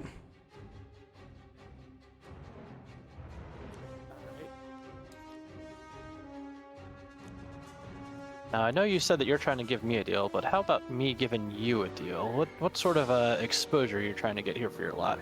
Exposure? Yes, we are. Please looking don't for... expose yourself in my lot. Oh, sorry. What sort of brand recognition are you trying to get out there? We are producing a show. Anything that we buy will be put on a show. And if the stuff that you're selling here, we can say that portions of the show are sponsored by you. That's really interesting. Do you have any feats or charm skills or anything that can go into this? A negotiation would be good. Or any feats. Let's see. I need to figure out what in the know actually is. Oh, it's because you chose propagandist. I hadn't filled this one out yet. My bad. It's. I just never expected anyone to pick that class. Again, I was looking for something kind of strange. I do have a pretty decent charm and a pretty decent negotiate. Okay, go ahead and I mean, you're offering him something that is worth incentive. Give yourself a boost dice and roll a negotiate. His discipline against this is 1 red, 1 purple. Does anyone else want to do anything to help his check before he rolls it? We've got a pilot here. Actually, that's right. You're not a pilot. You're a smuggler, but you're a gunslinger, so that's probably not as helpful. I don't know what his charm skill's like. We've got a Wookiee. You want to try and rip this guy's arms off? That might help or hurt. I was going to try to intimidate him if we needed to, but I didn't want to try it right off the bat. Okay. Now, I do have piloting for space, but not for planetary. Planetary. Okay. And looks like Hooks is he's got some charm too. Yeah, he'd be an ideal. Oh, he's back. You want to help? Yep. You want to help with there? They're at a used car lot trying to sort out transportation. Hey, I do have some cool. Yeah, so bro. He's real business savvy, like offering you this real cool thing. I'm offering you a shot. Like, I've got a droid right back here. We can get you more exposure. Like, you need to be on camera. You are a gorgeous guy. Like, everything about you just screams in charge. We can portray you exactly like that, and then we can put like that's a huge boost on you, like the large and in charge used car sales. Like that's got a nice ring, right? Give me a 2 purple charm check, and if you succeed in your check, we'll take that red away from Palmer.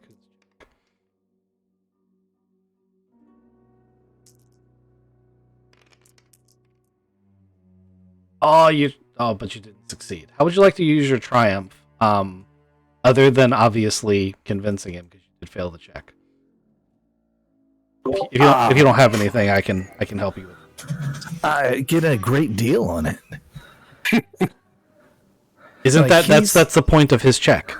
Well, he's going. So Yeah, he's going to sell us a car no matter what. Yes. Yeah, I want him to like actually tell us what's behind it. He's going on about how cool of he is, and I said, no. Now tell me which of your cars is the best. Like, which you're a used carsman. I'm a bartender. Like, I push watered down whiskey at the end of the night. Which one of these is watered down whiskey? The absolute best thing for you guys would be the cargo skiff from a capacity point of view, but the personnel carrier is also a decent choice. It just doesn't have the capability of carrying as many people.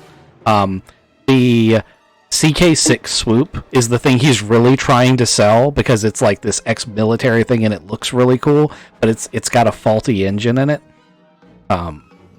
And he lets all that slip out as you're, charming the shit out of him. But at the end of the day, he's like, but I can't afford to like take any losses on this. I gotta get my money's worth. So go ahead and roll your check, Raccoon.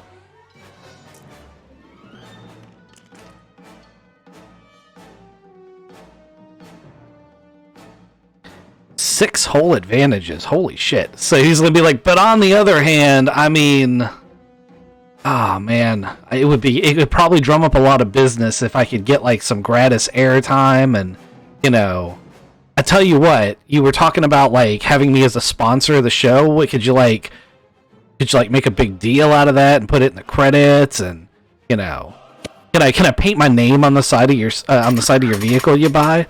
You got a logo, bro? Put that right on the front. This episode brought to you by. Yeah, absolutely. And with 6, you can cut the price of whatever you want to buy in half. And technically, you'll have a little bit of advantage left over, but that's as low as he's going to be willing to go as half. But if you wanted some accessories or something, It all comes down to how big he wants his logo on that ship.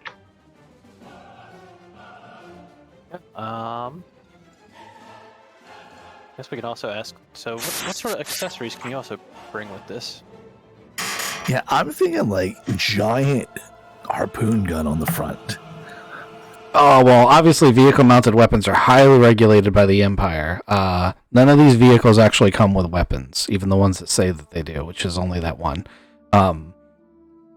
Vehicle-mounted weapons super illegal unless you're Imperial. Look, this guy deals to hunters, which means he's gotten vehicles from hunters. We should see if he's got a stockroom of stuff the hunters leave behind. Yeah, maybe some stuff that's been modified. No, stuff we haven't been able to afford because we just got here. Give me an example of something you're looking for. We need a wilderness dress kit. Oh yeah, he's definitely going to have that. If you're looking for something in the survival category, he's going to have it. All right, yeah, we should pick some things up because while you and I can bivvy, they can't.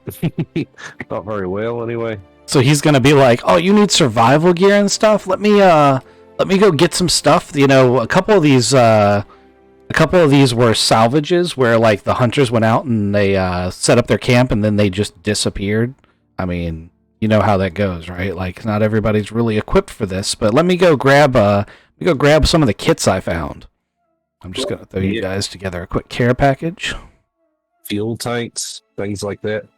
Hey, you said they disappeared. The bodies were never found, or maybe there's a creature out there killing them. Do you have a location, like a map that shows where they disappeared at? Yeah, I've got a couple of them. Yeah, absolutely. But it's pretty far out in the sticks. It's beyond where you're going to want to go right out of the gate. Yeah. No, we're just future reference. We figure, eventually we'll have a kind of idea of where things are. Absolutely. Let me go ahead and upload that data to your data pad. Come on down to Big Jim's car lot. He comes back with a backpack. It's like one of those camping, hiking rucksacks. It's got a full tent on it and a whole bunch of gear. And he's like, "Here you go. I'll throw this in for free." Oh, we really appreciate that. Hey man, triumph and 6 successes. I feel like that's a good get. Yeah. You sure Jim has 2 eyes in it? It's Big Jim. Yeah, but it's BGJIIM. Like he's writing this on the front of the ship. Did he have a wilderness dress kit? Oh, that's right. That's what I was looking for. He did have one. Oh, I hit a wrong button.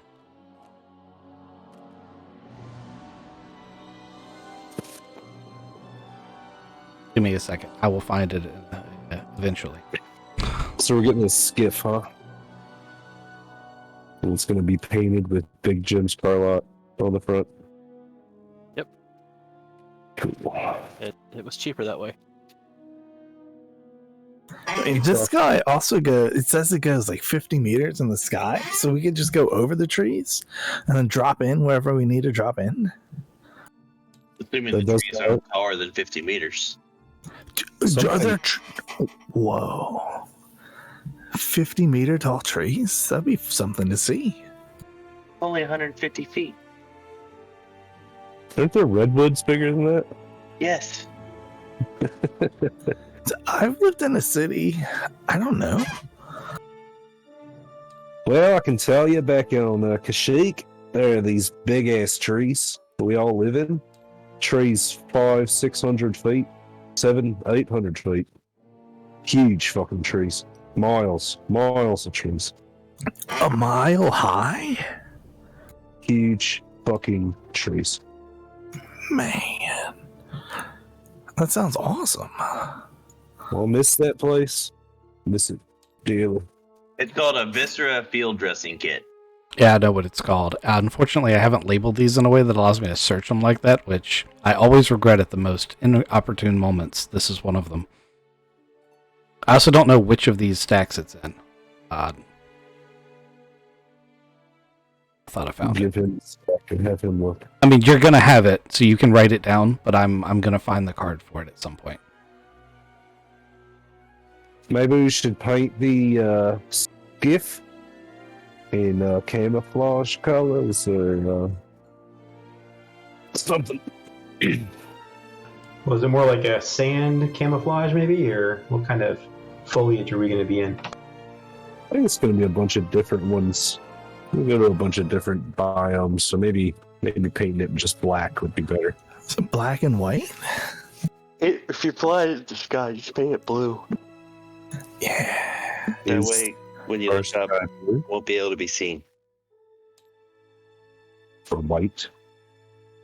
I don't know. I assume the sky is blue because most of the time the sky is blue. Well, is that what it is on this planet? I've assumed that, as I said.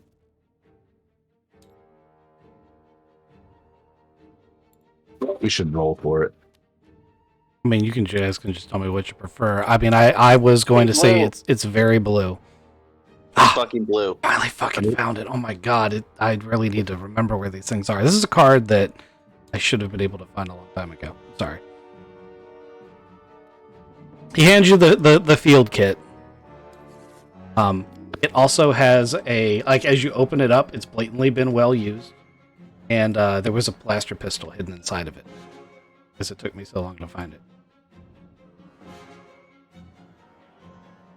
Nice. It was a good triumph for you guys. So you deduct 4,000 from your. That's you're going with the cargo skiff. Deduct 4,000 from your budget. The money man takes care of it. I'm assuming. Apparently. Money man. Yeah, keep counting those beans. Send me a joke, money man. All right, so that's where you guys are at. You guys have a vehicle. You have stuff. It can hold all of you, which is really important. It does have a hard point you can put a weapon on the front, but the vendor has already warned you, hey, this is this is a bureaucratic hell. If you get caught with a weapon out like that by the Imperials, they're just going to assume you're rebels and shoot you. Does a net launcher count, though? Yeah, we only use this harpoon to pull in cargo. That will depend on how... Yeah, Yeah, you guys then really haven't dealt with bureaucracy. They don't really go and oh, that's just a net launcher. Or, oh, That's clearly a hunting harpoon gun. No, they go, that looks like a mounted weapon on the front of their vehicle. Shoot them out of the sky. There's a guy on the front, and he's holding on to something that spins. Take him out. Right. Okay. Does anyone want that blaster pistol you found in the kit? Who's holding onto this gear, by the way? I'll take the blaster pistol if nobody wants it. Yeah, you should take that. I'll try to fly the skiff if no one else wants to fly. All right. Oh man! Oh, you flew that ship real well. I'm okay with you flying. I'm a Wookiee. Yeah, I can fly. I'm pretty good.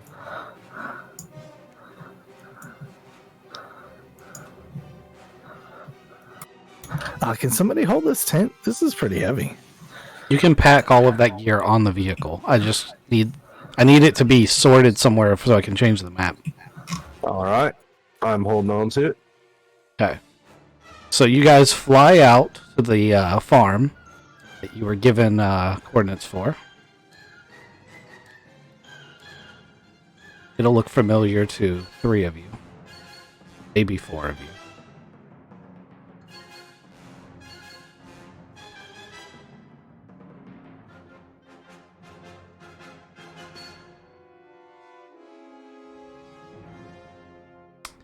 And I need a token. Skiff. Bet I've got one in here somewhere. We can use the card too. Got it. Oh, I've got it.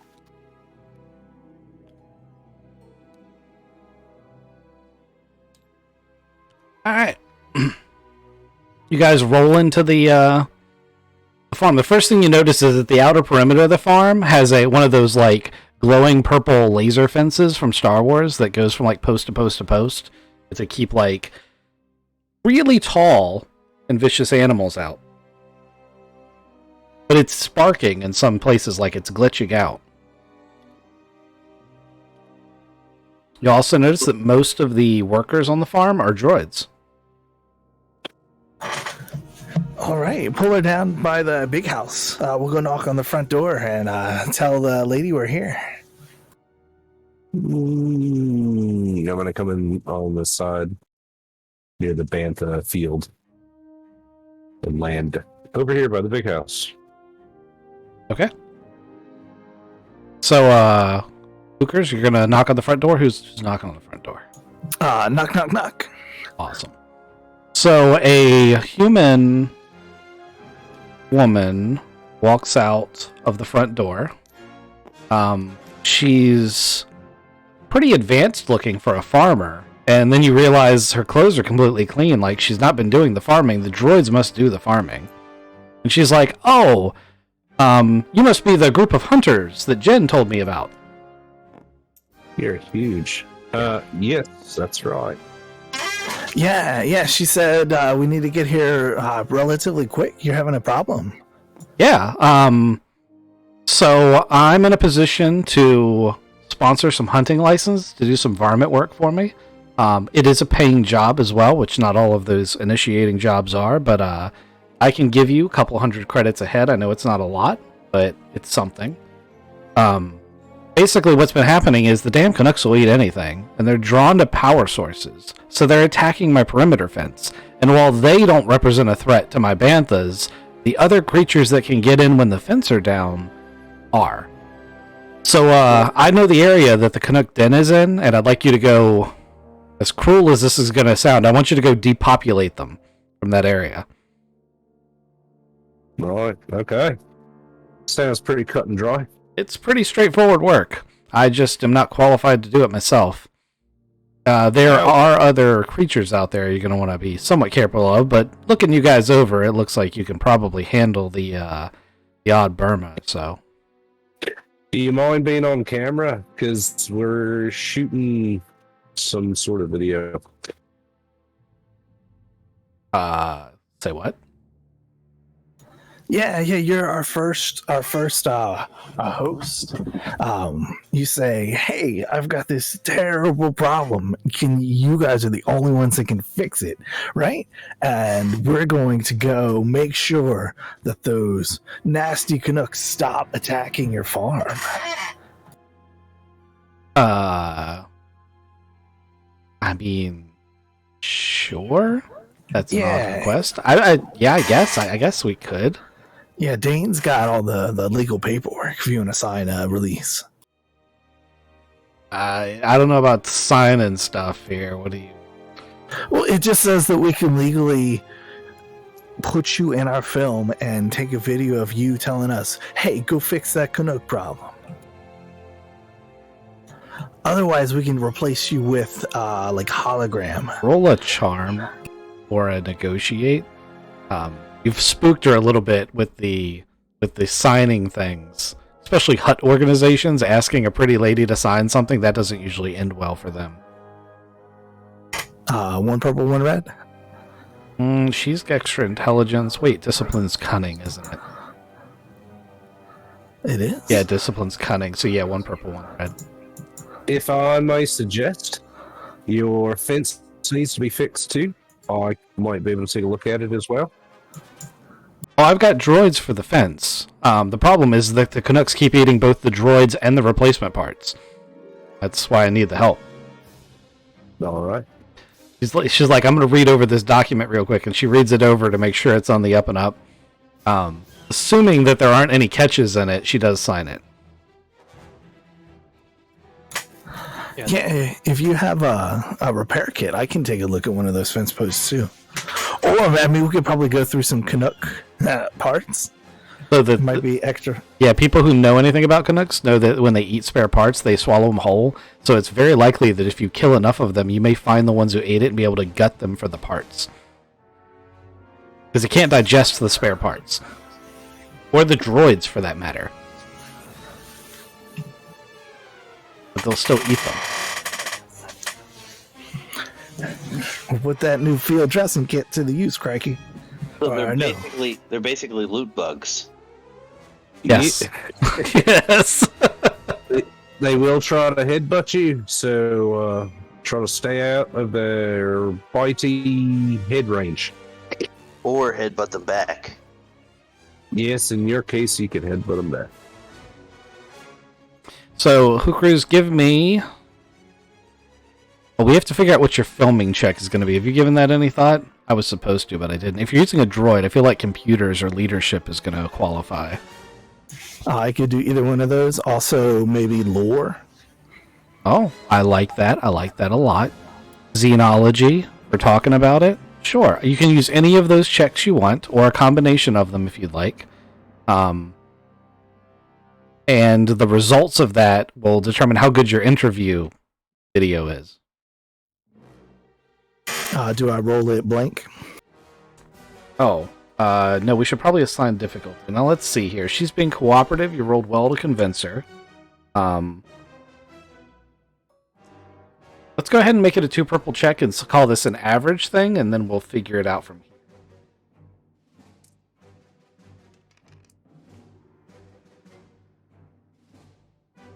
Right. That went pretty well. You feel like, anyway. It's your first time, so there's some minor errors. She did a couple of Jim from The Office smirks to the camera that we just kind of left in. Yep. So, now what's you guys' next step? Does anybody know anything about Canucks? Like, are they more active during the day? Should we wait in the nighttime and just go murder them in their sleep? You guys do know some basics about it. Can we do survival checks to get some tracks? You can use survival checks to track them. She's given you a basic area that they live in, so you would probably want to go there before starting to look for tracks. But if you want to do xenology checks to gain any further information, but I think you guys pretty much have it surrounded. Yeah, I can do xenology. Xenology is probably also going to be part of your knowing what parts are edible thing, too. That and survival are going to be big checks. What's the difficulty? For xenology, Yes. it depends on what you want to know.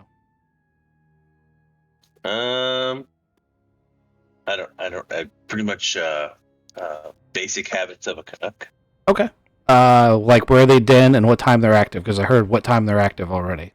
Yeah. Go ahead and roll two purples. It's an average check. It's not an uncommon animal.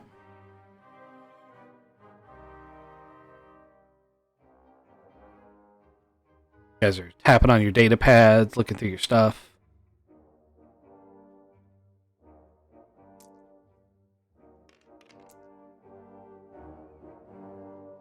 Nope, I got nothing.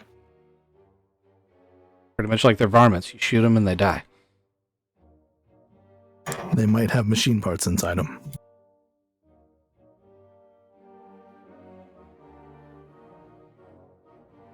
Are we done at the farm?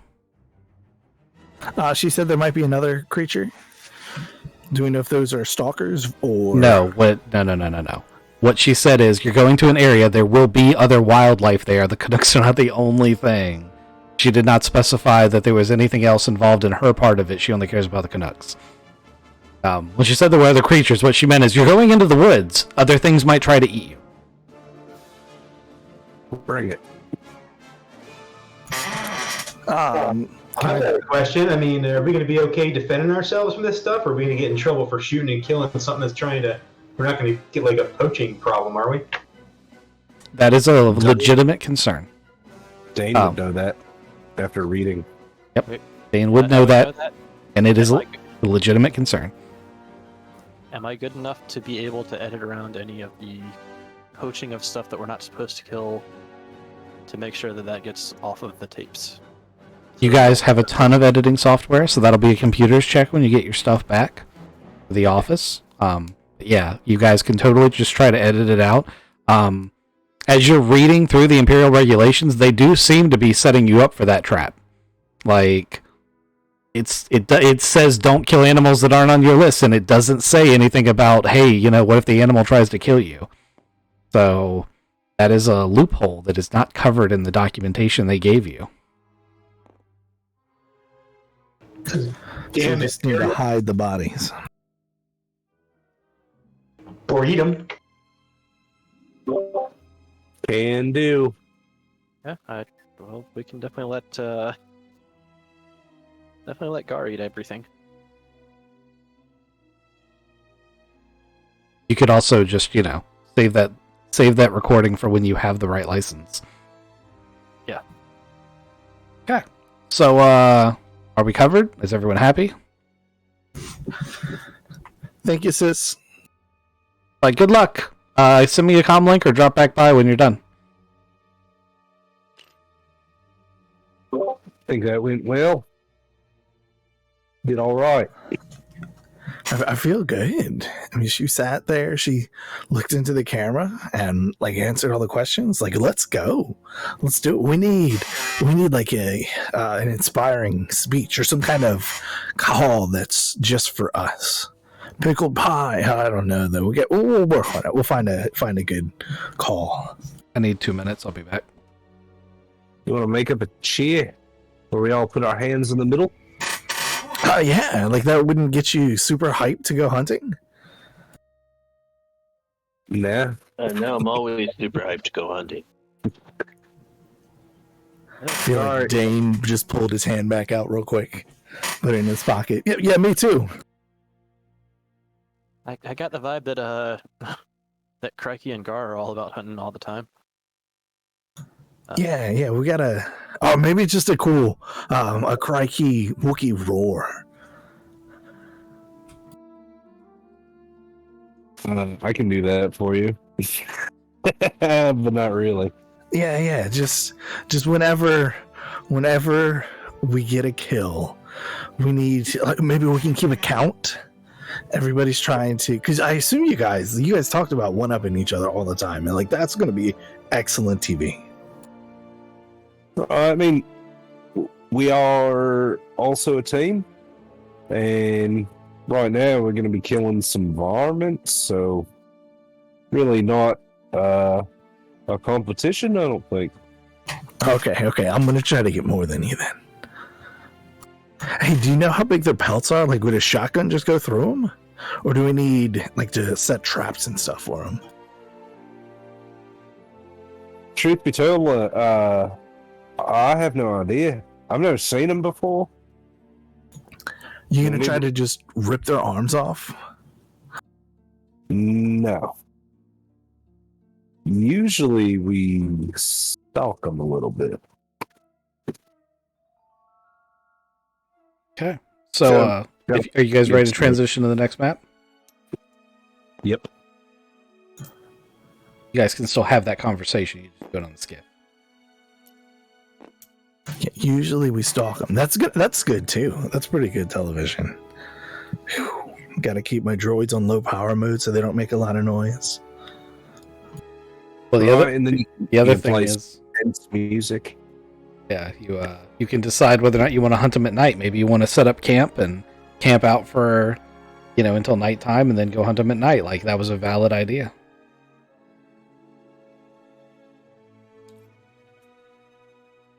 Were they nocturnal? Or he didn't pass the genealogy thing? Okay. He didn't pass it.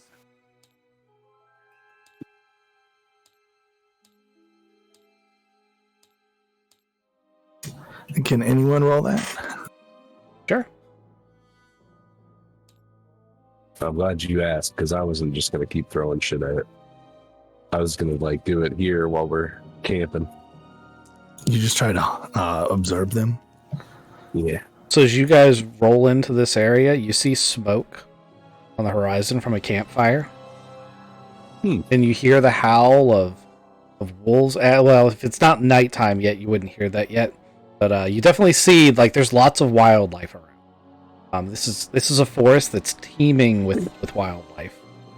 You see small bunny-like creatures hopping around in the foliage. There's birds overhead. This is one of the most alive forests, and realize that you grew up on Kashyyyk, so it's on that level you've ever seen. I like it. I might cry a little bit. I miss my home. I feel like I am both incredibly excited to be out in the wilderness, but also equally about to shit my pants. So if you're one of those, city people that's only ever went to parks for camping, this would be very intimidating for you. There is no this path in quotation marks you're on is barely considered that. It's obvious that there is a little bit of a road here, but there's grass growing through it. And you are so far from civilization that your comm links, unless you have a long range comm link, your comm links don't reach back to the city. You're that far out. Cell phones don't work, kind of deal. Does short range comms still work? We're at radio frequencies? Yes, your comm links still work between each other. But you're out of range of the city unless you have one of the longer range versions. I take a note of that and look to get one of the bigger ones. Yeah. So what do we? Here's you, Crikey. Let's find some tracks. I guess Gar said he's a tracker too. What do we do? We're gonna set down the ship. Right. I was trying to take in the surroundings. It's beautiful out here. Can you just give me a second? Maybe. It's really nice out. Maybe we should park. Get out for a little bit. Oh, is there a camp up there already? Do you want to go park by that camp, or go to let's go park on the rock over here. Top of a mountain. Park up here. It's most of this is narrative, so that is a huge rock. But yes, you can totally do that. You guys find yourself a nice spot slightly off the beaten track to set the skiff down and set up a temporary camp. I didn't know if we wanted to go that far yet. I wanted to get off the skiff and maybe take a good sniff look around, just in the general area before we settled and park. wants to feel the jungle. Just be at one. Jump from this rock to the trees. I could climb some trees, maybe. You Look absolutely around. can. Yeah. That's what your claws are good for. You get all the way up to the top of the tree. You mind if I roll a perception while I'm up here? You absolutely can. Look. You can do your Assassin's Creed thing. Cool. You get a bonus if you're near me, Oh yeah, which you that's are. pretty sweet. Just a blue. A giant engaged, eagle. and then just 2 blue. What's the difficulty out here? Are you looking for something specific, or are you just trying to get lay of the land? Yeah, just lay of the land. That's a 1 purple. All right.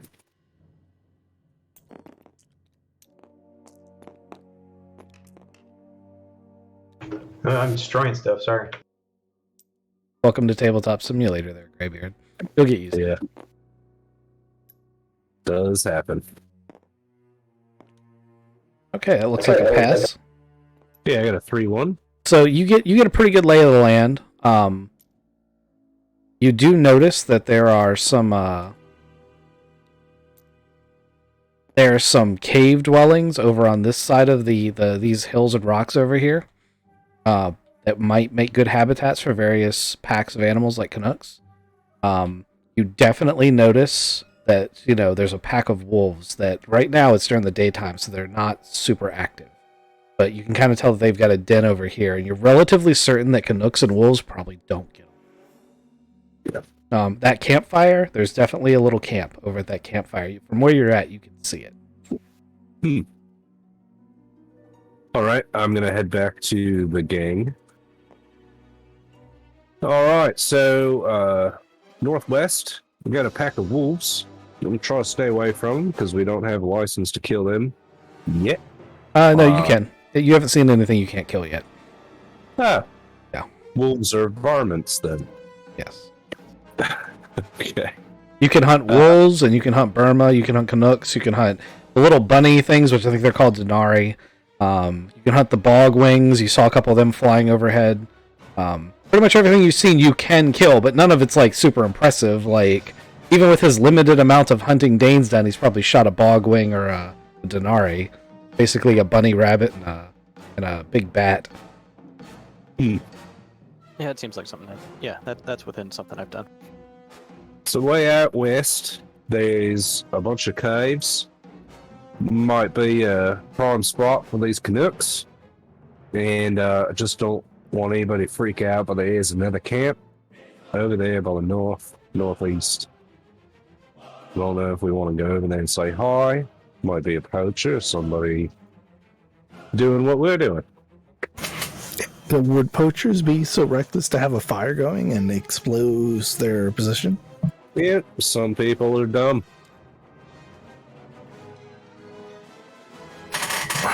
They're just that brave, have that many guns. Could be. Pretty ballsy. Anyway. Where do we want to go? I mean, you think the Canucks are in the caves? Let's go do in a park right in the middle of the caves. I think Would that maybe we rustle them in? should close, like hereish. Set up a perimeter. Anything that comes out gets got. Well, I want to get close enough to study them, really. I need to set eyes on them. Pull back a little bit and sneak yourself in there. Oh, yeah, that's a good point. All right. Can you guys stealthy behind me?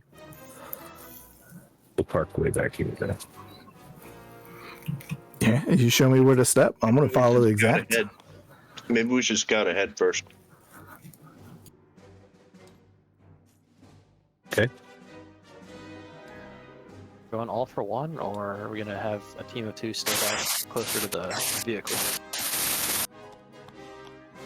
I thought you guys were needed to run cameras and things. I mean, this is where we're gonna be shooting most of this. So, I think Gar and I are going to do some recon and then let you know maybe where we should set up for filming. that we can get good action shots.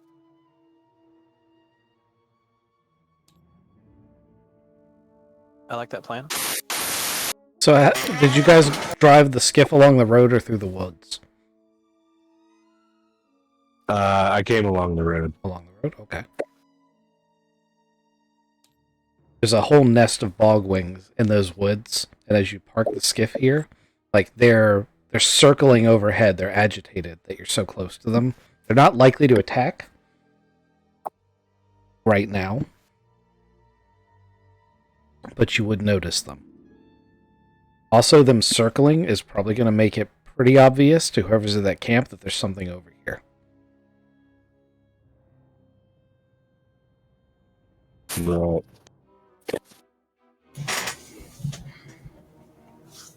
Now, were they circling around us or somewhere in the horizon again? No, they're circling around you guys because you've parked close to their nest. I gotcha. Okay.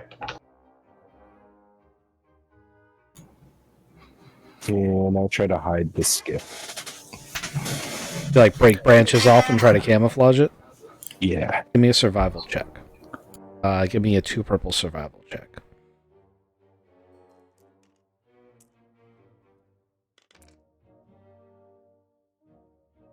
Okay. I mean, it's not a great job, but it's got branches on it. If something flew overhead or looked at it from the road, they might not see it unless they were really looking. Bogwings still see you, though.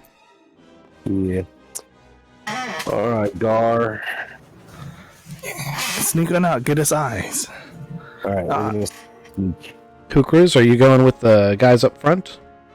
Yeah, I'm gonna follow him. Okay. Give me a leadership check for your camera drone.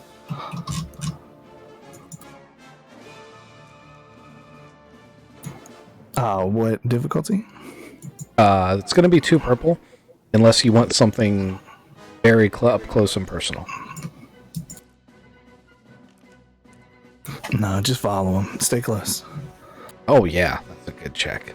You got perfect line of sight. It's got like a pre-programmed thing in. It's working. It's working like it's supposed to. You're pretty happy with it. The only thing you're sad about is you really wish you had a full camera crew at multiple angles. And we need that beat camera to get them coming over the hill, not just following them. But it's still pretty cool, right, Jane? It's definitely got some Blair Witch Project aspects to it. Oh, come on. My floaty droids they keep it tight. Although it does a little bounce around. Because these blue guys are real fast. They're in their element. I hit a branch and have to catch back up. All right. You're getting a lot of B-roll. That was my stealth. 3 success, 2 advantage. All right. You are the knight. Even the camera loses you temporarily. They like have a shot of you going into the woods, and then like the drone's like buzzing around for a second, like where'd he go? And then you pop back into frame on the other side. It's that old Bigfoot footage. Gar, are you going with him, or are you taking a different route? I'm right behind him. Excellent. Okay, since you two are together, what I'll do is I'll let you share your stealth roll. So he has enough that you can still pass, but his successes are now 2. Hookers.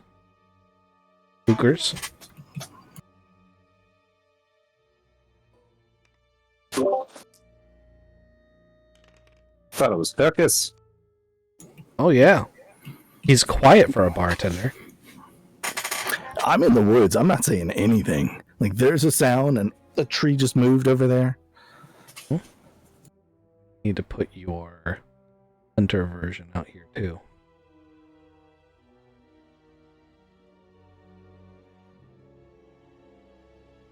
Oh, come on.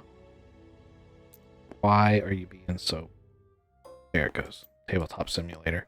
Probably just copied things I didn't want to copy all over the place.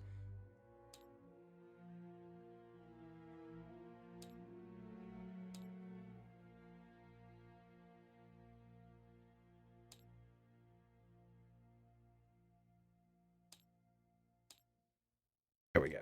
Right. Today, we'll be looking at the Chinook, or Canuck. It's a 4-legged creature living out here in the wilderness.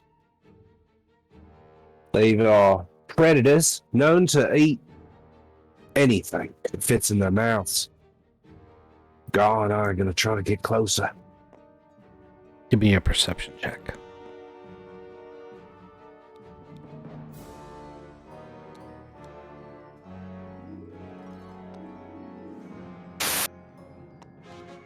Both of us, or just me? Everyone can make the perception check, but you only need one person to pass. All right. What's the difficulty? It's If 2 purple. If we're engaged, you get 2. Sorry, if you're engaged, you get 2 blues. You and I are engaged. 2 purples. I also need checks from Dane and Argon to tell me what they're doing.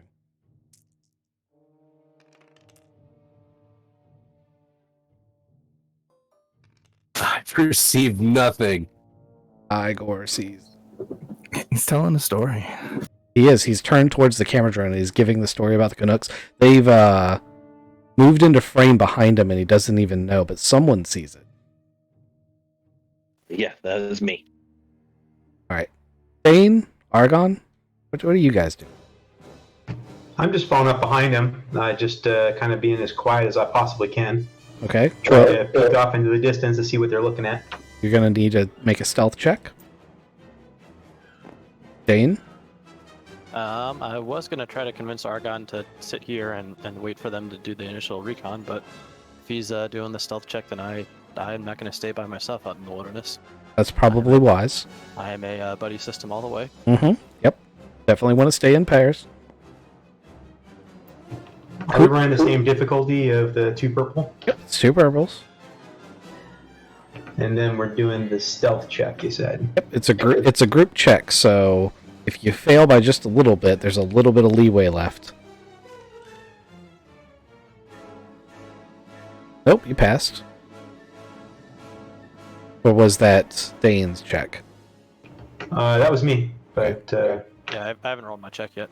You got a little bit more leeway. All right.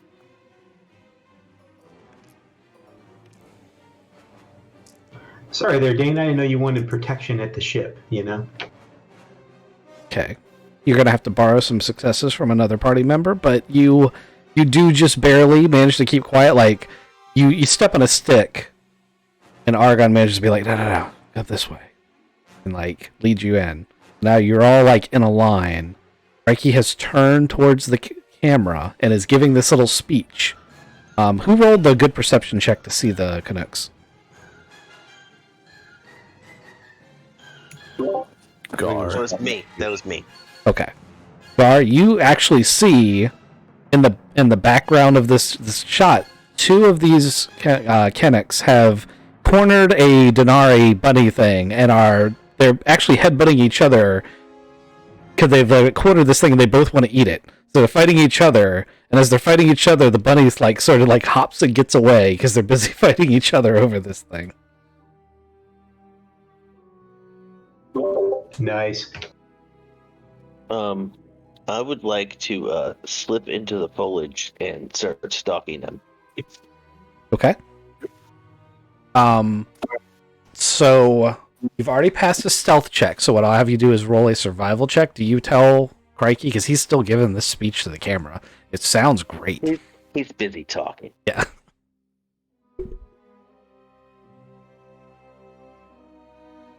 So we're still going to stick to 2 purples, so do a 2 purple survival check.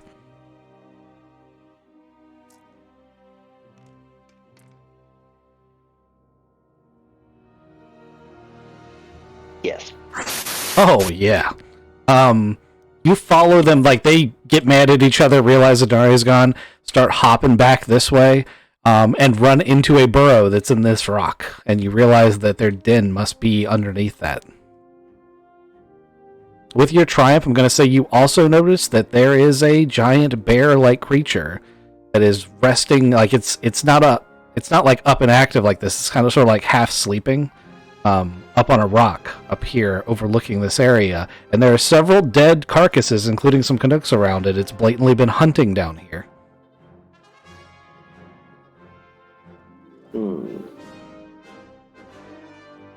It is not on your list of approved things to kill, though.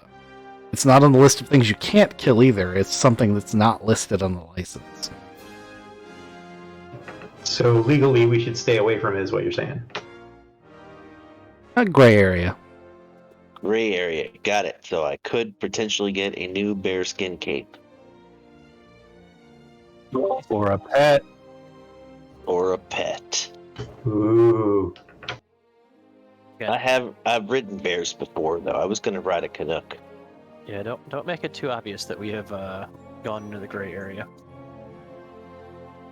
I don't think it counts if you don't kill it. Don't give the Imperials reasons to come question us more and more. Say it's a Wookiee. Just say it's a Wookiee. They don't know. That's fair. That's fair. I skinned a Wookiee and I'm wearing him. All right, that's no. No, we don't do that. I mean, I meant the pet. he says he's Trandoshan. That would fit right in.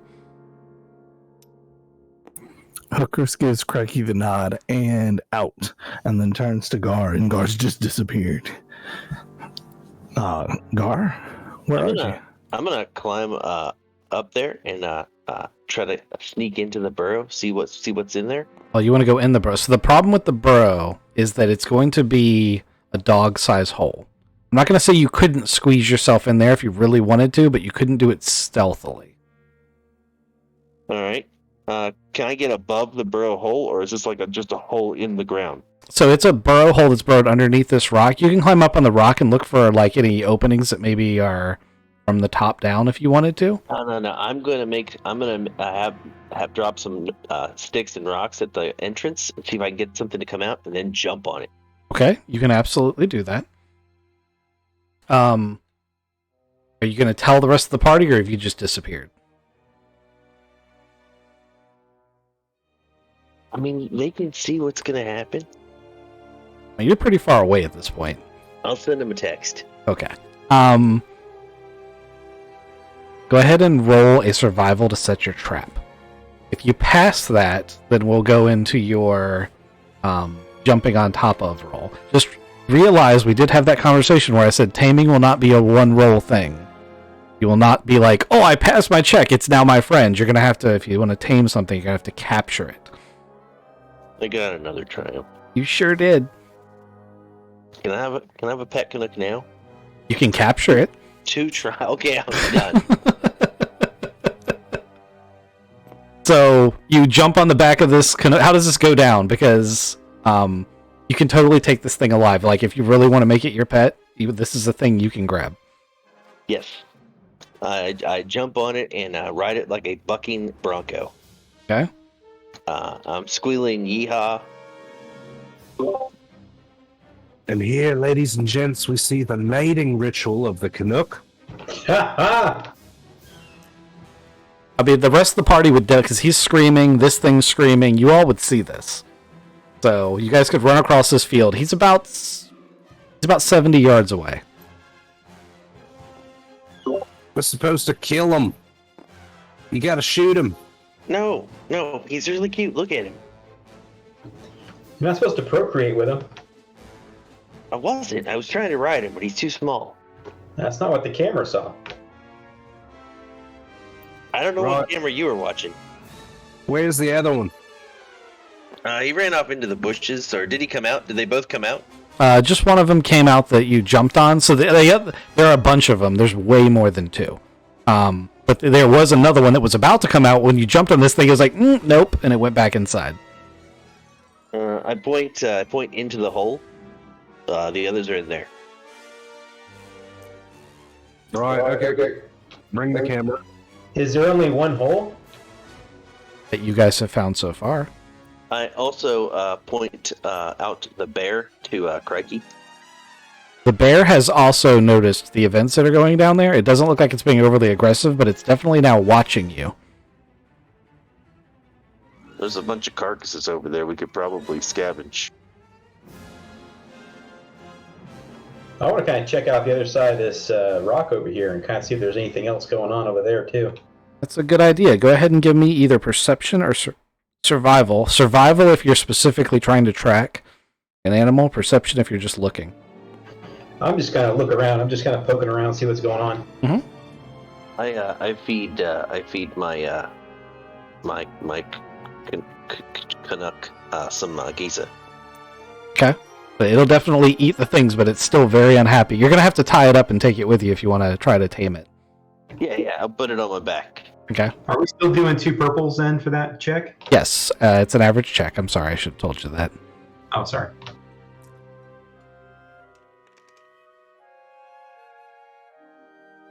There is another burrow over on this side. And it looks like there's probably some sort of tunnel network that these Canucks have made, like, in this area, like groundhog dens. Yeah, hey guys, it looks like we got a bunch of different holes around here. It looks like we got all these different access points to try and get in here and get some of these Canucks. Hey, this hole's a little small for me to fit through, but I look over at Dane and Hookers. I'm like, you guys could probably fit in there, flush them out. Hey, I got an idea. We have any kind of smoke grenades or anything like that we can toss in there and kind of smoke them out? Right, we can make some poison. Yeah, start a little fire or something. Again, if we create a fire, it's going to draw attention to us. We could flood the tunnel. Well, if we're around this side back over here, that bear would kind of leave us alone, so maybe they'll go that direction. But I don't know. Fuck that bear. I dare that bear. We're so dead. Yeah, find another hole. Let's smoke out to it and start a small fire, or start a bigger fire. See if we So can it knock ends the with fires in. Episode ends with a bear wearing a Wookiee skin cape. I mean, it might. Well, I would like to point out that this thing is really heavy. It might suit you to put this thing on the skiff. Like, that's one of the things you're going to notice is that for its size, it's very dense. All right. Yeah, I'll put it on the ship. Okay. So as you're walking back, give me a perception check. It's going to be 1 red, 1 purple.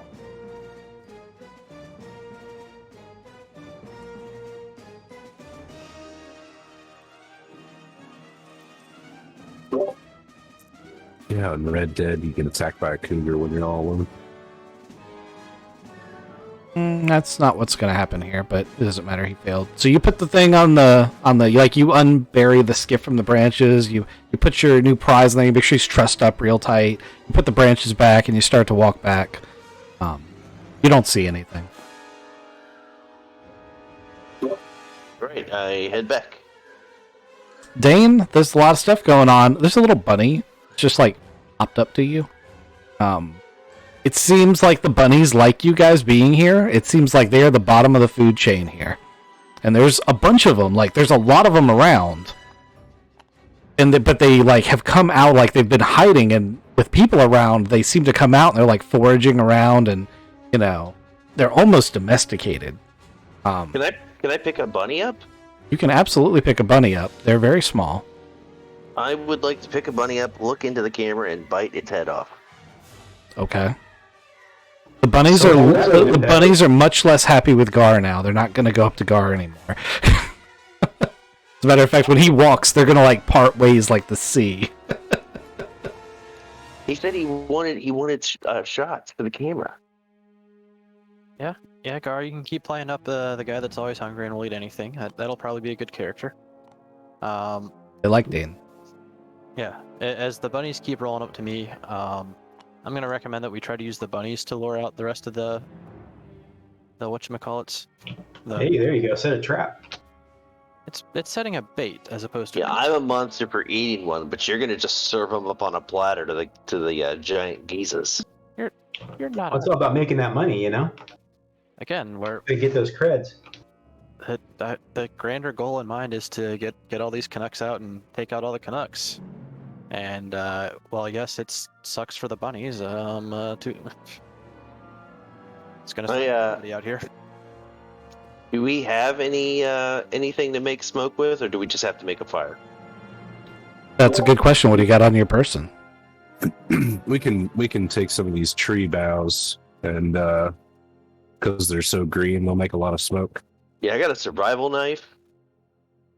We can torch him. I got a flare gun and a glow rod. Flare gun will probably do it. Yeah, actually, just shoot the flare gun in there. That's a quick way to get him out. All right, do we have all the exits covered? Let's look around and see if there's more holes that we haven't seen yet. Everybody give me perceptions or survivals. Either one will work.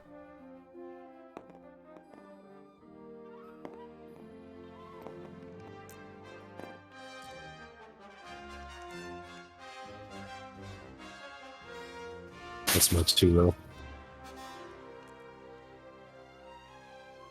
Everyone who rolls any successes at all is going to find one. 2 purple. Yes, it's just an average check. I'm gonna bar mine up. Sorry, Traveler Whatever. has spoiled me because I didn't have to say difficulties for so long. Right. I keep forgetting I have to do that again. What's the blue for? Blue is a boost. What was the boost? What were we getting a boost for? I have a survival knife. Oh, Makes okay. me better at survival. Oh, all right. Get a survival knife if you're gonna survive. They are pretty cool for this kind of scenario.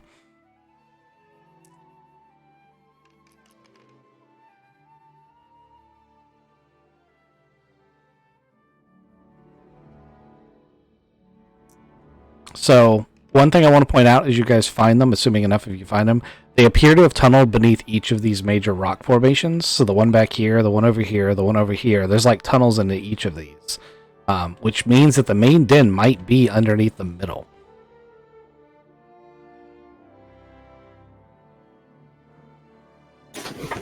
Yeah, so I'm gonna crawl in as deep as I can before shooting this down the longest road that I can, longest, like, straightest tunnel. I was going to say as deep as you can. I mean, you're small enough. You want to roll a athletics for me? Or a coordination? Athletics is probably better, though. Coordination is way better. No, I mean athletics is probably a more suitable check. Okay. I will athletics it up. 2 purples. Actually, I'm going to call this a red and a purple, because if you get stuck in here, it's going to be bad.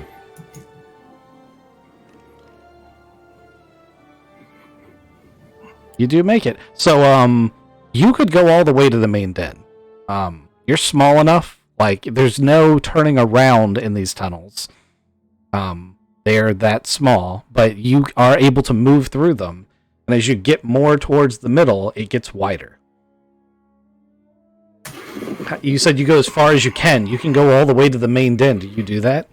Not at all. Once it starts widening up, I'm going to turn around so that I can crawl out real quickly, and then, like, between my legs, shoot that flare gun right into the center of it.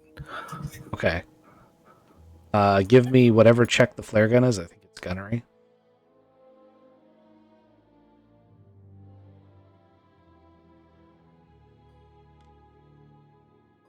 Are we just I'm going going to shoot at them when they come out, or are we going to kind of collect them in a bag, or what? I'm calling out on comms. Hey, I'm about to start the fire. Get your exits. Make sure we're good. For the record, you're like here, but underground when you do this. Yeah. I've blocked my entrance, the one that I found, so that I can go to a different one and, like, stack up on it. What'd you block it with? Rocks and stuff that I found. Okay, specifically rocks. I like that. That's not the one I crawled through and I'm trying to get back towards. So everyone who rolled a success found one. Wait, did one of you not roll a success? I did not. I got an advantage that only. Okay. Well, yeah, but you found one earlier. You're fine. Oh, yeah. Okay. How did your gunnery roll go? 2 purples. No. You're shooting between your own legs into a tunnel. Yep. This is definitely a red and a purple scenario.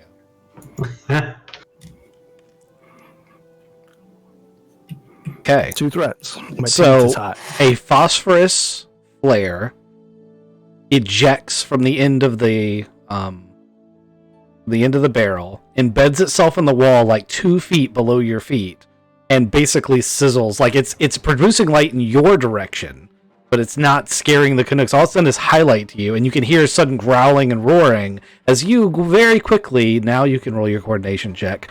Try to shimmy yourself out of this tunnel as quickly as possible. Please give me a 2 red coordination.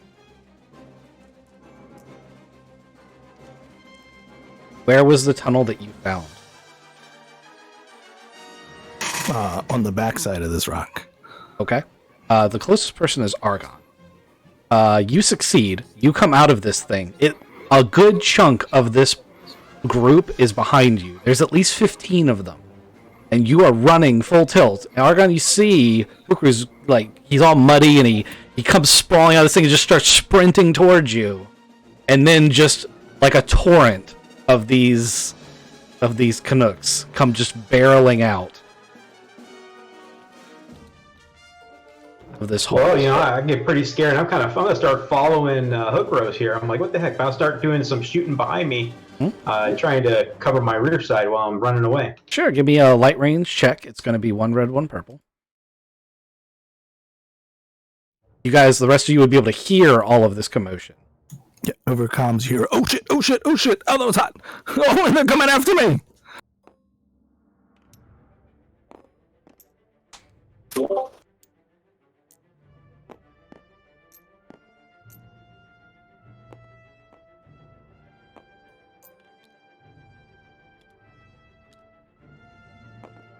Okay. Do we want to do initiatives real quick? This is going to be vigilance, by the way. All right, I think I got it there. So 2 advantages, it looks like.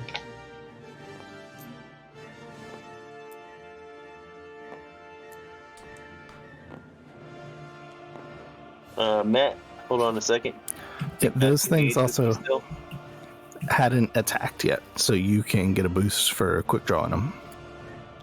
Matt, everybody gets a blue to their vigilance, and Matt would get 2 blues. Nice. 4-0 is me.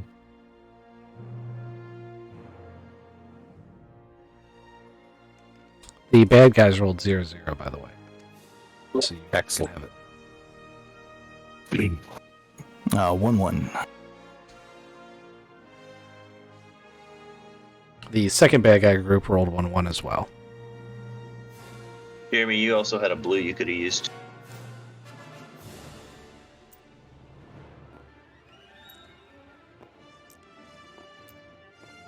One, 2. I also got 1, 2. I was the 2-1.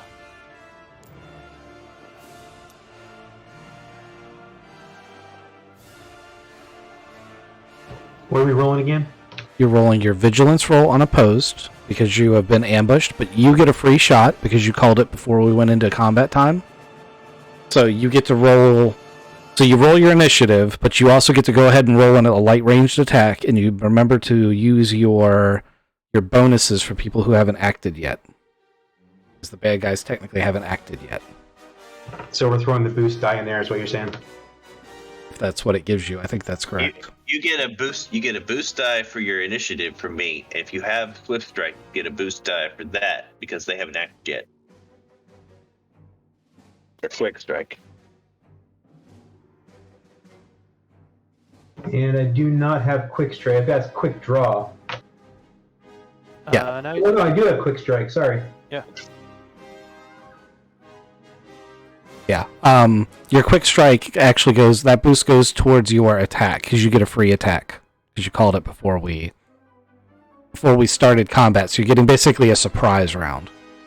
Gotcha. Okay. I'm trying to play into your character's strength of he's the guy who pulls his blaster and shoots first. His hand shoots first. Like that's the embodiment. So I'm going to give you a lot of those in these scenarios.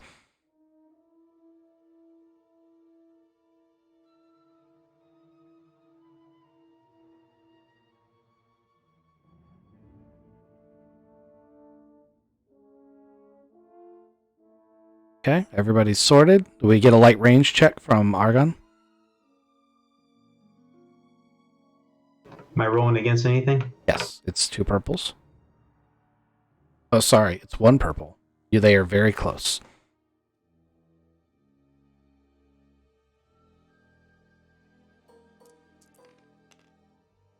And boost die still there?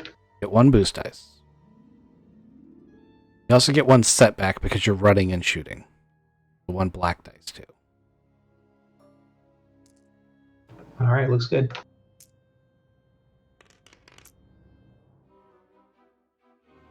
Not bad. Is that a critical for your gun? How would you like to spend your advantage? I think it is a critical.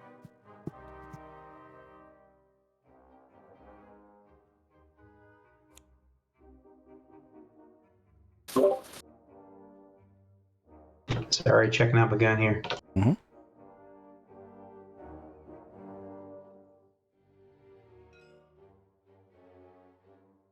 Oh, where'd my gun card go?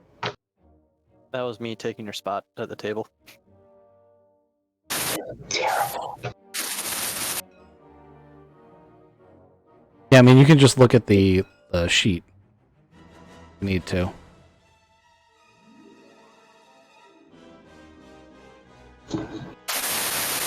Oh, gotcha. I see what you're talking about. So we got 8 damage then? Okay, my first question was, did you critical? That was my first question. But you don't have to use your advantages for a critical if you don't want to, but you have 3 advantages, and usually that's a critical.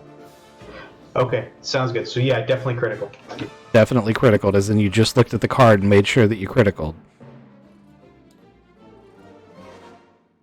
Yeah, I'm looking at his card too. It's got a critical on 3. Okay, that's what you needed. Okay, I might need to get that card back. I'm working on it. Okay. And you said you did 8 damage on top of that? That is affirmative. Okay. So 8 damage is enough for you to get 1 and your criticals. So you kill 2 of them. Bam, bam!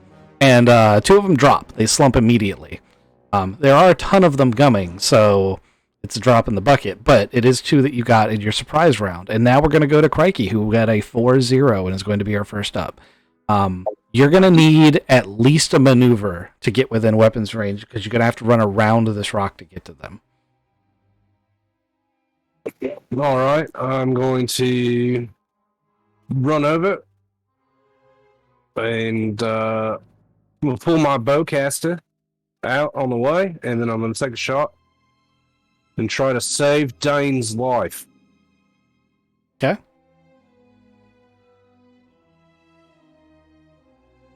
Are you... So if you took 1 maneuver, you're at medium range, so you're going to roll 2 purples. Okay.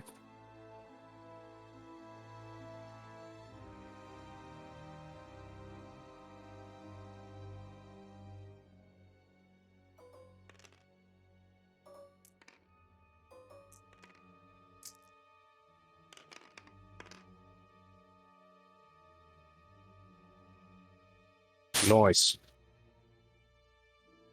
Are you using your advantages? 2 advantage. I'll pass that on to the next person. Okay. Next person That's gets a 12. boost. 12 damage? Yep. Okay, so you murder one and or injure another. So another one takes a blast to the head, and falls out. And another one takes, like, it passes through the first one and kind of hits the second one, but with a weaker thing. Dane, 2 of your teammates just ran by you, and now there's a swarm of these Canucks. Yep, I'm going to take the hint and start running that way. Okay, Away from the Canucks. are you Yeah, taking both your action and your maneuver to do that, or are you just using it? I will take. I think my action. I'll actually turn and was I able to see the Canuck that got hurt? Oh yeah, that was the one that was about to bite you. Okay. So yeah, I'm gonna shoot the one and then run as far as I can. You're gonna run and then shoot. Yes, run and then shoot. Yeah. Okay. All right. So yeah, you can get out to where Hookers and the rest of the group are. Actually, can't get quite as far as Crikey is, so I'm gonna say it's like right here on 1 maneuver. Like you should need 2 maneuvers to move all the way out to where he is. But the good news is that makes your shot, which is 1 purple, easier. All right, and then I get the boost from. Ah, man, you played this character so good. Look, he's only got a holdout blaster. Perfect. Yeah. Perfect. Perfect. Oh. Damn, that's almost as good as you can roll, too. I guess I got as bad of a purple as I could have. Sure did. We were going hunting, right? I knew that we were hunting. I'm also trying to be somewhat realistic as a bean counter and not have a ridiculous blaster. What rich person that doesn't know how to hunt have you ever seen not come out with the largest gun of the group? Right. They way overcompensating their lack of skill by buying like a crazy No, weapon. that's what he did with his camera. He did you guys seen the Columbia special for Grand Tour where Richard Hammond has everything. That's what this guy does. That's why he couldn't run as far as he needed to, is because he's weighed down with like 50 pounds of camera equipment. These bunnies don't have eyes. They're creepy. Anyhow, the 2 advantage that I got, is I ran then I shot, but yes, the scene of me running with all of my camera equipment, it made Argon more inspired, and he's got a better shot. Did you take your boost dice? Yeah, I took my boost dice with the shot. So you can either pass on that boost dice from your 2 advantage to the next person, or because you got 2 advantage, you can take 2 strain and take another maneuver and run. Yeah, I'm saving my own ass. I'm running. Yeah, it's probably. 2 strain. I feel like that's what the city slicker would do. He's not a complete city slicker, but he's also not a full-on outdoorsman. He's done some camping and some light hunting. All right. This is Benny Hill, like written all over it. Sure is. Being chased by a bunch of fucking bitey creatures that they were fine before. We've now kicked the hive. All right, Argon. It is now your official turn. All right, I'm still running away. I still want to get over here and start shooting these things. If they're still scattering around towards us, I'm going to start taking pop shots at them. Kind of aim at a few of them. Okay. You said you're running away, taking pop shots. So, Sorry, not running away, but I'm just going to take some cover or something like that and start lining up a good shot. okay, so you're going to turn and fight. You realize you're a full range band in front of the rest of the party at the moment. What was that? Sorry? You are way closer to these things than your allies are. Oh, yeah, sorry. Yeah, I'm getting the heck out. We're still running then. We're still running and shooting behind myself. Okay. So you can take 2 strain and get all the way back where they are, or you can take one, or you can just use 1 maneuver and get to almost to where they're at, and then turn and shoot. Or you can take no strain and just run, and you can get all the way there, but you won't be able to shoot. I'm just going to run then. We're just going to run and take care of it and do it. Okay, you've regrouped with the party. That's probably the smart move, although you can do quite a bit of damage as a gunslinger. Dar. So how far away are they? You need a full maneuver to get... Are you up on top of this hill? You climb back up there? If you went to get to this edge over top of them, that's going to be a full maneuver. You would need another maneuver if you wanted to be amongst them. You would also need another maneuver to get back to the group. So you're looking at 2 strain either way there. Or to give up your action, either way. Oh, yeah. So I want to jump down into that group and just start slaughtering. I was pretty sure that's what you wanted to do, but I would try not to assume. I just want to land on one, shoot one, stab one, whatever. Okay, so pick a weapon so I can tell you what kind of attack it's going to be. And then you're going to need to take 2 strain to do that.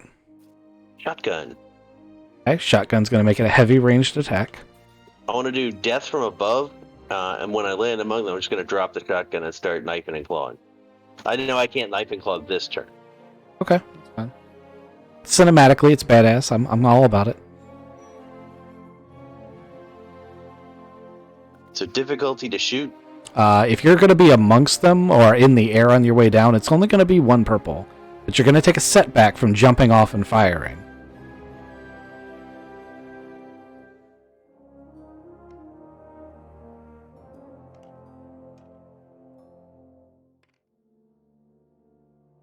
Do I get a boost because they are not prepared for death from above? Yeah, you could have a boost for that.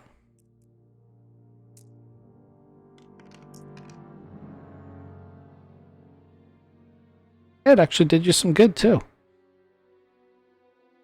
That's about as good. That's almost the best you can get with a boost die.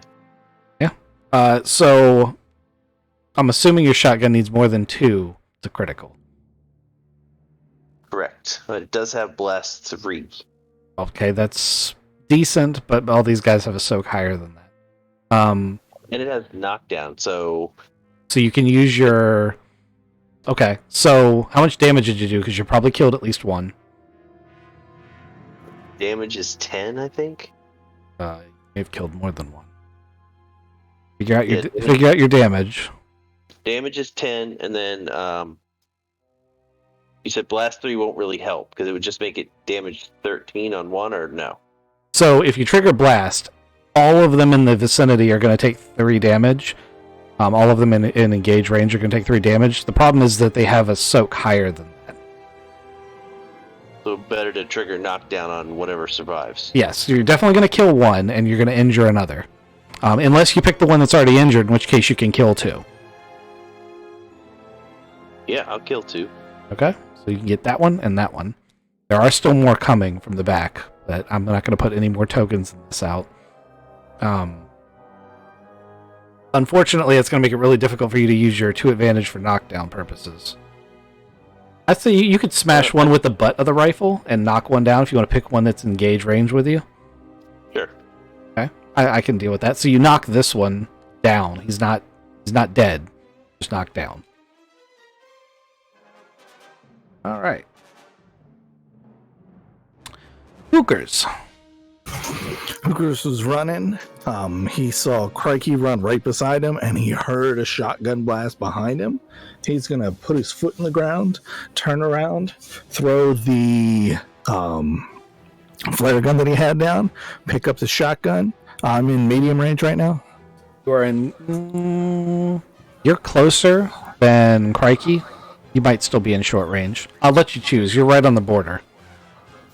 I'm gonna take a step forward with 2 strain and shotgun. Okay.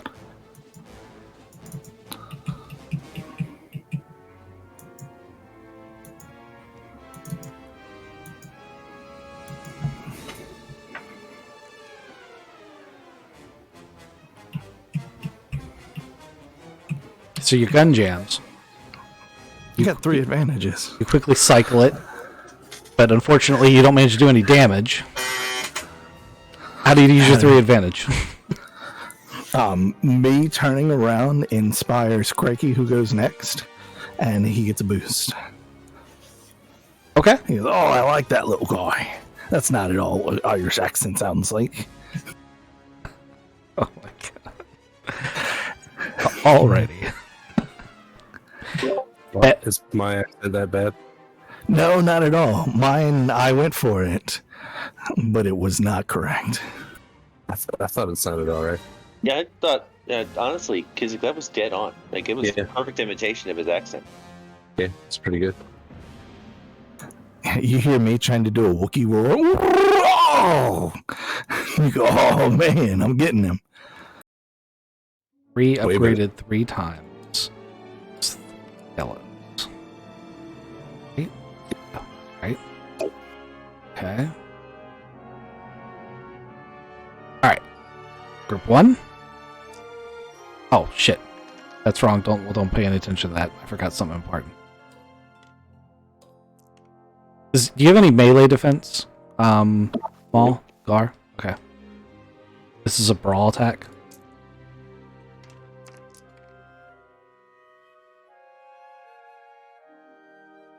Okay. That's 6 damage.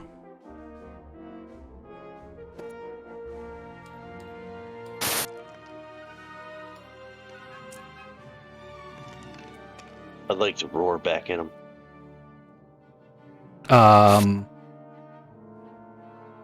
So the first group, they managed to, like, one of them grabs onto your arm and is like, it sank in. It does that damage that I told you about. That's already it.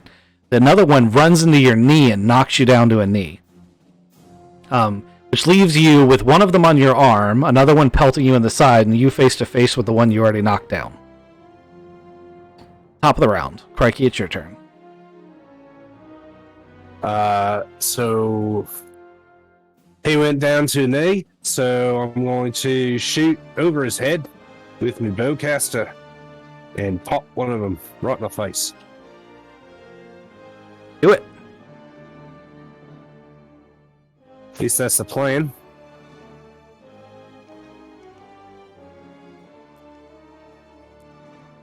Two purple, right? Yes. One setback. You can just roll. Shit. You can just roll it separate. It's a 3. It's just because you have an ally between you and your target. It's 3-0. 3-0? Okay. How much damage is that total? 13. Okay. That's enough for you to kill one outright and injure another. Seems pretty consistent. So you kill this one, and another one takes a little bit of a grazing shot from your repeated fire. Bowcasters are treated like energy weapons, like they don't really run out of ammunition, but in reality they do take ammunition. So just keep that in mind if you roll a bunch of threats, which you haven't done, but if you do, that's going to be a thing that I'm going to bring up. All right. Bandoliers and reloads will help you offset that. Dane. This is actually going pretty well. There's another one over here that's come out of this entrance you guys originally found. It's all by himself. But he's been, like, moving up as quietly as they can. It's not very quiet. You're the only one that sees it at this moment. Yep. I was also debating if the bear up there is close enough to make me more spooked, but I will go and shoot at this one that's coming at me nice and slowly. Okay. Yeah, the bear is debating whether or not to wander off. It doesn't like the idea of blaster fire. Go ahead and give yourself a 1 purple check against that one that's coming up to you. And since I have been slow, can I take my whole turn and add a boost? You can aim. Yes, you absolutely can. As long as you're not using that maneuver. I'm not moving.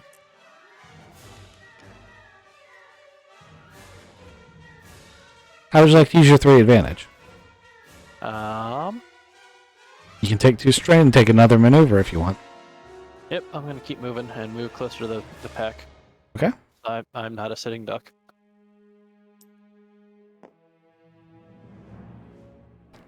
Okay. Argon. All right, I see Dane kind of run back over here after this little guy is kind of still, kind of following him. I'm going to go ahead and take a knee and do an aim shot at this guy. Okay. Don't take penalties for aim shots. What are you aiming at? Or did you just mean you're taking a boost dice because you're aiming?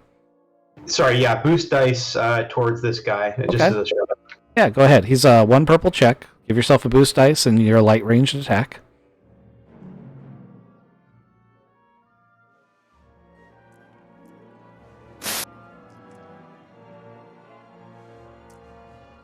He's at 1 purple, right?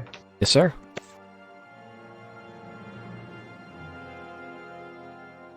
At more than 8. And that would be 8. Okay, you kill him. You shoot him right in his eyeball. He dies. Yeah, that's how we do it. Gar, there's a swarm of these things, so there's 15 total, including the dead ones. There's a lot of them right there with you. You said you wanted to go to melee fighting? I want to give dual claws a try. Okay, I'm gonna start slashing. go for it. It's 2 purple checks for brawl checks.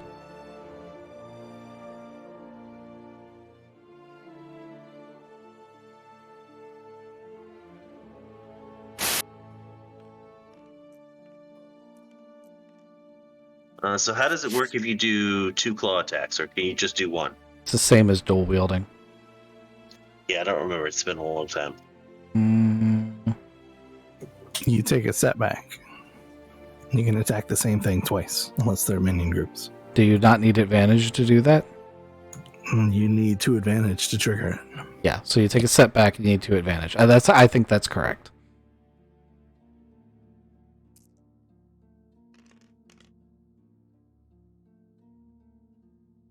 Nope.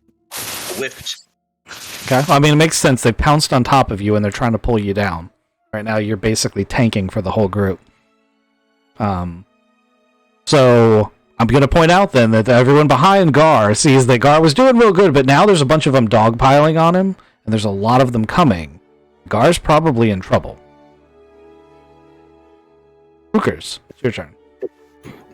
I see the ones that are trying to jump onto the top of the pile, and I've got a shotgun. I aim at those, and I blast them.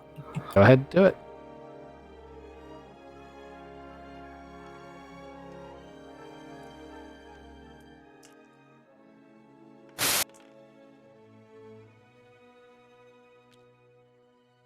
I'd like to point out I failed a 1 purple roll twice in a row now. We love Edge of the Empire. I'd like to use my 2 advantage to the next attacking, whatchamacallits. Like, they hear these shots that are just blasting and bouncing off of their pellets, and they're less aggressive when attacking. They got a setback. Okay. You're going to give them setbacks. I'll give the whole group a setback. All right. Baddie group number 1.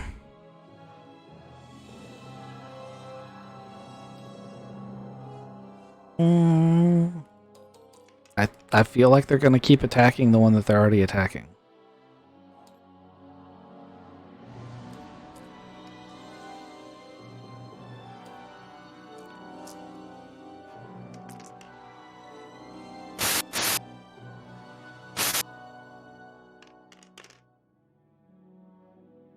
Gar is able to hold his own.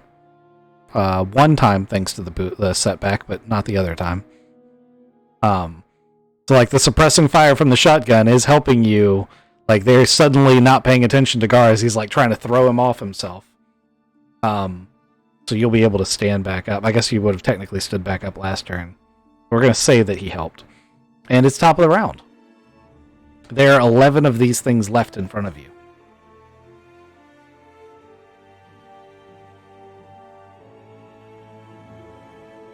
Crikey, you're muted. Me? Yeah. It's the top of the round. You're first up. Anyway, I started blasting. Mm-hmm. You gonna stay in your current position? I'd like to move up. I'm going to also take 2 strain to aim so I don't hit my friend. Okay. If you move up beside him, you don't have to take the setback anyway. Oh, okay. Good point. I'll still take 2 strain, maybe get a boost. Okay. Go ahead and do it.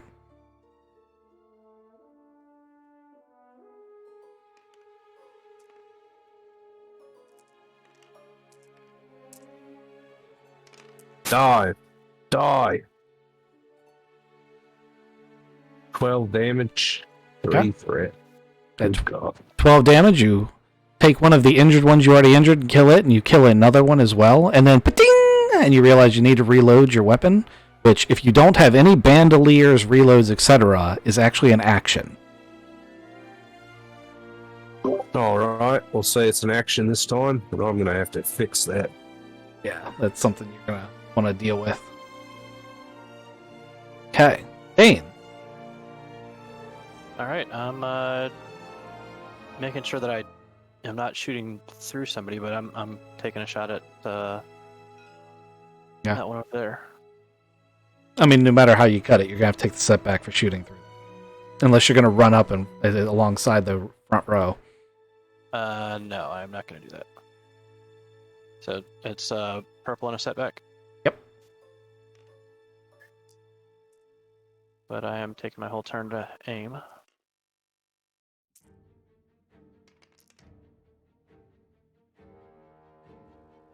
Alright. Pew-pews. Pew pew pew. I got blanks on all 3 things that could have gone well. Yep. You step on a bunny, and on your next turn, you'll take an extra setback because you're so mortified that you just crushed a little bunny's neck. That's slippery. Yeah. Uh, I apparently don't have a clue how to shoot. that kind of makes sense, right? Argon, you're like this thing. This thing works great on muggers. I just want to laugh at Dane for crushing the bunny, just to kind of giggle a little bit. Hmm. I'm going to sidestep over here to the left. I'm going to try and clear my way from Gar over here so I'm not in his area.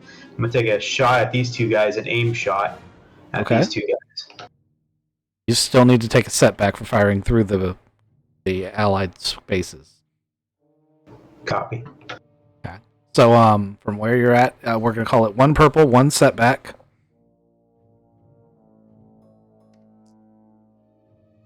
So only 1 purple? Yep.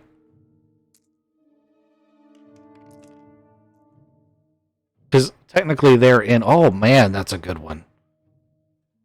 All right. How would you like to use your triumph? Now, triumphs. Remind me about the triumphs. Triumphs can be used for any type of really good thing. It doesn't even have to be related to what you just did. In this scenario, the most common use is I insta-kill one and then my damage goes into another one, just like a critical would. But you could also do things like, right now Gar's got a bunch of them on top of him. So you could say that, you run up and you only do your base damage, but you run up and shoot in such a way that you peel them off Gar and give him, some upgrade to his next attack, or a increase in difficulty for the enemies attacking him, which is more than giving him a setback or a boost. Yeah, that's what I wanted to do. I wanted to know if I could pass that off to Gar, because Gar's going to need some help here since he's got these things littered around him. So yeah, I want to be able to do that. I want to be able to still probably insta-kill one and be able to start clearing off a bunch of these from him, or kind of scared him away from Gar a little bit. Okay, give me your damage. Actually, it should be completely adequate, but give it to me anyway. So we've got 10. Okay. Alright, so you kill this first one. The other ones that were really close to Gar are funneled to right in front of him, which is going to give him an upgrade to his next attack, because they're paying attention to you. But they have been like put right in like a prime kill spot for him. Yes. And you guys have killed 3 so far this round. There's 8 left. Which I think 1, 2, 3. So the ones that are standing that you can now see are the last ones left. Okay. Hookers. No, Gar. Sorry, Gar. I almost skipped you. Oh, good. Alright, so it's 2 purple and a black. Yeah, but don't forget to upgrade your attack. Alrighty.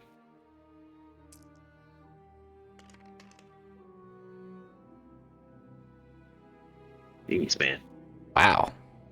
If I'd made it a really hard check, you'd have totally crushed it. Yep. Okay. You're still fighting defensively, but you have had them cleared off your back, and you're able to get your back to the rest of the group.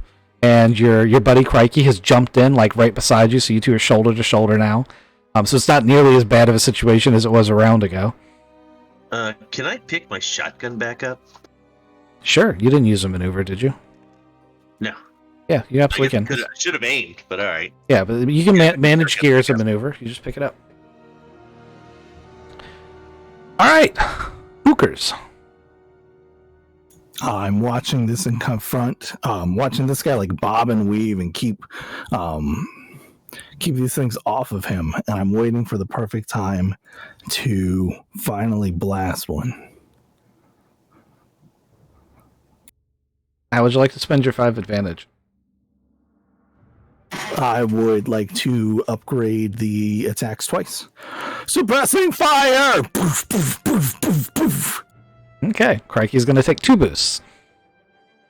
Let's do the baddies real quick. So, Crikey, do you have any melee defense?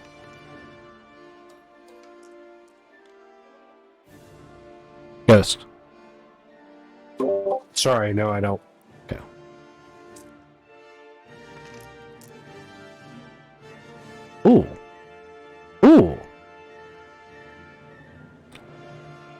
either Crikey or Rar carrying any grenades?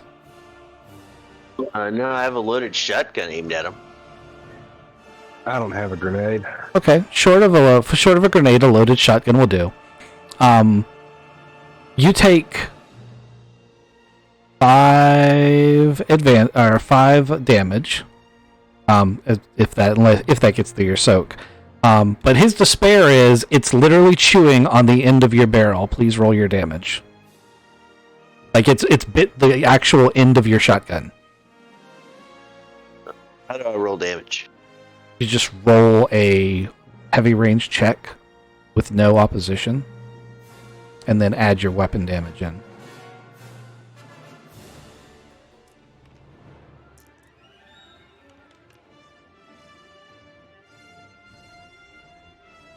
Nine damage. That head explodes off the end of your barrel. That one's going to be hard to get parts out of. Okay. Baddie number 2.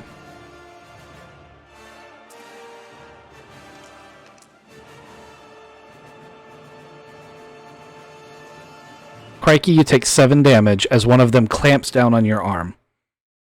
Tries to pull you down to the ground. It does not succeed in pulling you to the ground, but it tries to.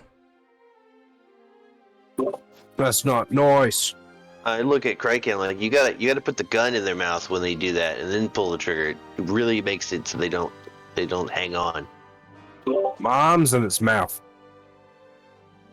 My arm was in that one's mouth, just with the shotgun. You gotta put the gun in there. I mean, as precious as bowcasters are to Wookiees, and I'm assuming that because he's from Kashyyyk, you would understand this, he'd probably rather them take a chunk out of his arm than bite his bowcaster. It's the last thing I built with my dad. Okay, it's top of the round, so it is Crikey's turn. Right, I'm gonna pull the trigger and try to shoot one of these things. Probably the one on my arm. 2 boosts. Nice.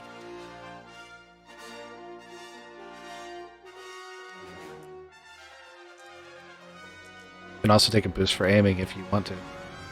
Yeah, is it just one purple now? Yes. Well, technically you're engaged with him using a heavy range weapon. So,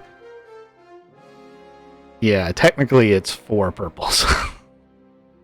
You're using a bowcaster versus them on melee. But we're just going to leave it like that for this immediate round. Alrighty.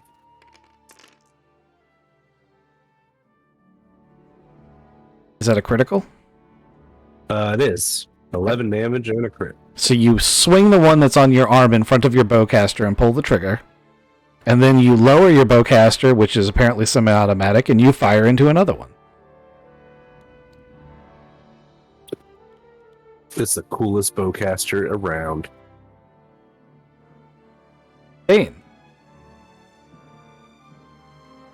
All right, I am stumbling. Eventually, I stand up. I guess I can do that, right? Or am I still gonna take the 2 setbacks regardless? You're going to take a setback for stepping on the bunny. Okay, and then the setback because there's all the commotion in front of me to. If you want to shoot through them, you take an additional setback because you're shooting through your allies. Okay. Unless you want to run up to the front line, in which case you lose that setback because there's no allies in front of you. Okay. No, I'm good staying on the back line and taking that setback. So 2 setbacks, 1 purple, and I'm still aiming. We'll see if this aim does anything.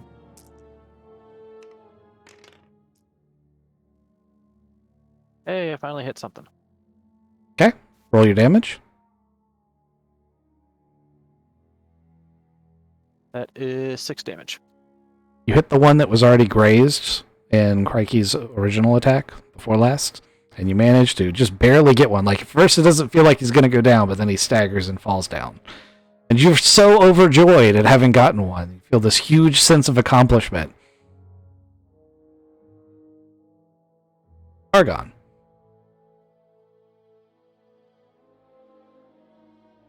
Greybeard.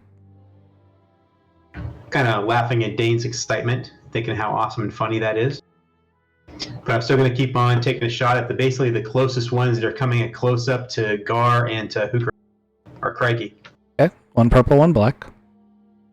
And I'm going to aim also. Now I do have column. Do I remove the black? Ooh, that's not actually what it's for, but I can see the logic. Let me read the description of it.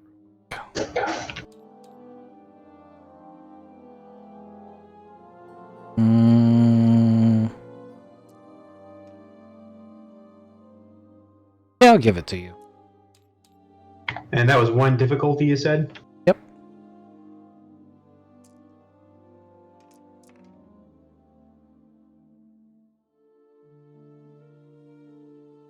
Okay, 9 damage, 1 critical. 1 advantage.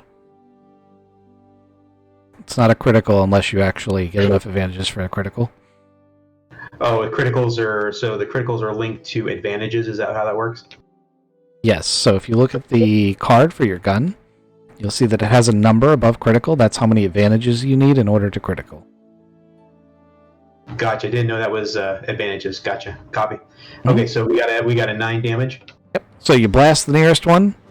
There's only 3 left. They're looking unsure of their attack because while they're not super intelligent, they aren't super stupid either. Actually, they are pretty stupid, but you know, they know that the sea of bodies is bad. That was Argon. So Gar is next. I'm going to aim, and I'm going to shoot one of these. Okay. Shotgun.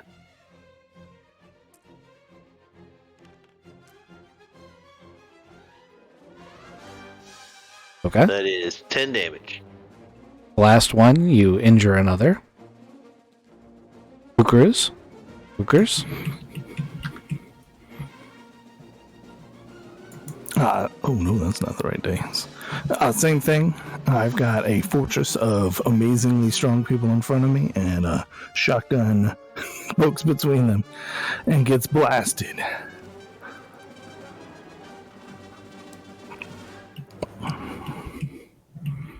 For 10 damage, plus knock 1 down. Okay, so you kill this one and you knock the last one down. This guy is suffering from knockdown. And it's his turn, so since he's the only minion left, he's going to spend his whole turn getting back on his feet. Crikey, there's one left. Right, so I shoot in the face.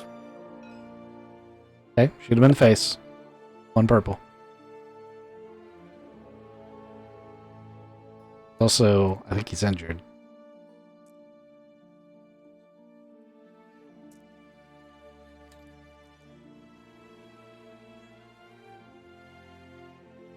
Alright, it's dead, Jim. Pew pew. 15 of these corpses are all around you. All right. It was what, $100 a head? No. She said that she would give each of you $200 in addition to the license. Total. Oh, I heard it was $100 a head. Yeah, it was per our head, Uh, not per head that we killed. That's why she followed it up with it's not a lot. Well, let's At least we got the license. check them for loot. You can absolutely check them for loot. open them up. So, the way that I do, for the benefit mainly of Greybeard, the way that I do loot checks, if you tell me you're looking for something specific, then it makes your perception check easier, but you'll only find the specific thing you're looking for. If you make a more general, I search for things, then it's going to be a really hard perception check, but you can find literally anything. That makes sense? Are you muted? I guess so. Oh, no, I didn't know you were talking to me. Yeah, everyone else has done this. I was basically just talking to you. Yeah. No, okay, that's fine. Yeah. Okay, so we're skinning these things. Is that why we're taking them all back? There's one live one in the back of the skiff. This one's the live one. Ah, okay. That's the pet, right? Mm-hmm. Yeah, separated it out. I'm going to recommend that we do our skinning not in the midst of the wild with everything else. Right. Have you ever seen Swamp People? Where they just throw a bunch of gators in the boat and then they make their way back to society before dealing with all of that. Well, you're not going to gut and search all of these things in front of the little live pet over here, right? Oh yeah, He we're gonna doesn't care. traumatize them. He'll probably help after a while. I'm feeding him bits. Anyway, I'm trying to stack all these things, but it didn't work. Yeah, it's Tabletop Simulator. That was doomed to failure from the beginning. Get frustrated. There's a pile of them represented by these three on the back of the skiff. Actually, they probably wouldn't be on the... Well, yeah, they would. I can't remember where this thing's controlled from, but I thought it was in the back. Okay, so everyone give me perception rolls. If you're just doing general check now, you gotta tell me what you're looking for the loot part of it. If you're just looking to skin them, you can roll survival. But you guys can do the skinning when you get back. I want to find a droid. One of the ladies' droids, Sis's droids. Yeah. Okay. So give me a 3 purple perception check. Sorry, give me a 3 red perception check. So sorry.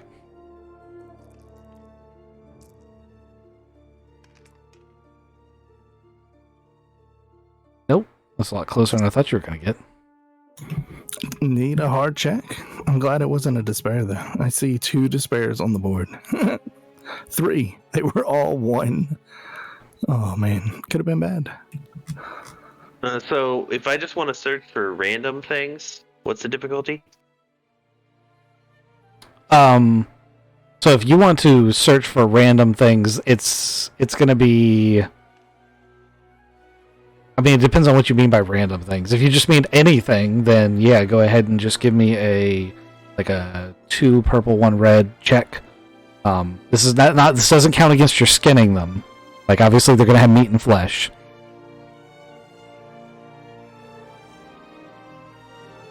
Okay.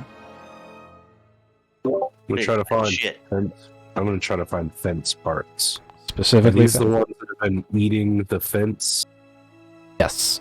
Okay. Specifically looking for something you know they've been eating, that isn't something like I want an attack droid. I'm gonna call that 2 purples. I think I get it, guys. So it's just a perception roll. Yeah.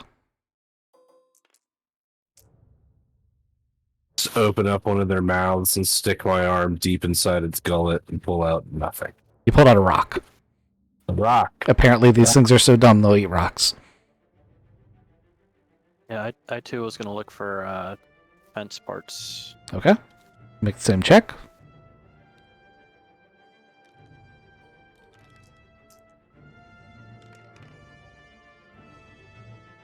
You find fence parts.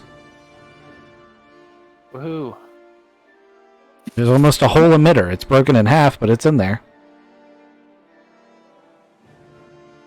You guys think we should go down in the burrow? I'm too big and you're too big, but we could send the hook roast down there and see if we got them all. So Dane and Argon would also fit. Oh, Yeah, they might have a stash down there or something. Yeah, could I pilot a droid through the hole? You can set your camera drone down there if you want. Yeah, let him light up the way. You following him through or just sit it by himself? I'm following him through. Okay. Give me a leadership check for the droid. Master would like me to what? 2 purples. Yep, 2 purples. I get a boost because I have Speaks Binary. Does that count to leadership checks? Sure. Because I heard him say, Master says, what? Okay. So several things are going to happen here. Who's going down into the den? It was just me, but I said I've already been in there once. Like, I'd love to have some backup. And I've got a droid. I assume Dane and Argon are so inspired by me saying, like, all right, buddy, I know you don't want to do this. I'm going to go in there too. And they say, yeah, we'll go in too. Yeah, I'm excited. I just want to go. Okay, so here's the deal. First and foremost, you're going to find a droid in there. Secondly, there are 4 breeding females that would have repopulated all of these Canucks within a few days. Had you left them down there and reported success back, it would have tarnished your reputation significantly to have not gone into this den. But you did find them. You do not have to roll to dispatch them. They're not really combat worthy. So there's that. Everyone who went down into the den is going to bring back a loot bag. So there's 3 of you. And we couldn't go, right? That's a valid point. Since you couldn't go, I should give 1 to everybody. Just to be fair about it. Yeah, so you're gonna find tons of stuff down there. I'm just checking to make sure that all these have been properly converted. You found some good shit down there. Yeah, you did. These things have been eating people. These things have been eating people. Is this one not working properly? Loading. 1 sec, I may have found one that isn't working. No, it's working. No. Okay, so that takes care of loot. I'm going to take care of your droid next. But yeah, that double success, that was when you wanted to roll it. This is the stuff you pull out of the den after dispatching the brood mothers for the den. How do you see what's inside the bags? Right-clicking to go to search. If you are the first person in there, you can also pull things out and manipulate them. But only one person can do that at a time.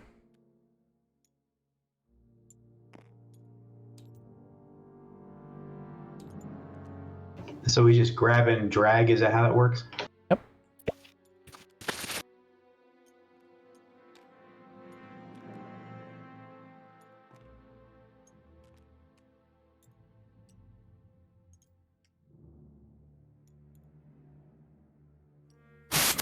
Pick a number 1 through 3. 3. Is it? 3. Hey, Cracky, you said something about venom. Is this, like, weird sack of stuff venom? They might have been venomous. Oh no, like I found a sack inside like one of the like poop piles, and it's got a weird blue liquid that smells kind of dangerous. Is this what you're looking for? No, that's not what I meant. That seems really dangerous. I wouldn't eat that if I were you.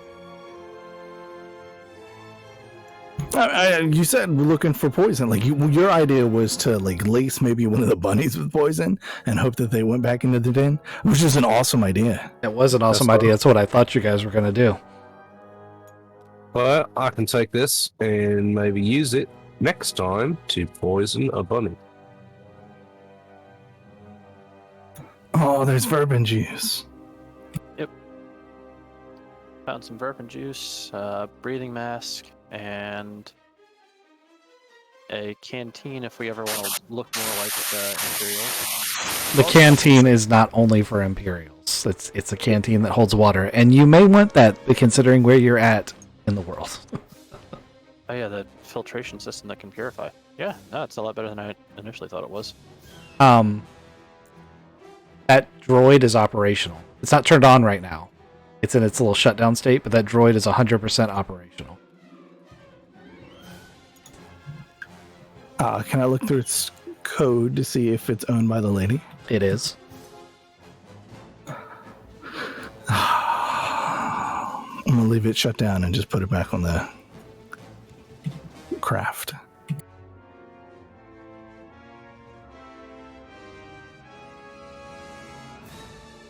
I don't want to steal her dum-dum droid.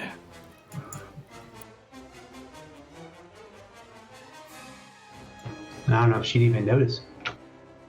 She 100% wouldn't, but Like, I mean, it's not easy come, easy go. Like, she had that droid. She's losing it. She's working hard to get it back. I don't know about working. She also is sponsoring us. Like, we got 5,000 credits for her. This droid doesn't look like it's worth more than that. Now, we also got credits all over the ground here. Is that just something we're all just grouping up together and as a group then, or? Yeah. It'll sponsor our victory meal this evening. So we'll give it to the bookkeeper. Sure.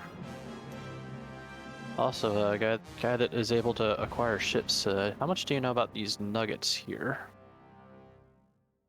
And how valuable these nuggets might be?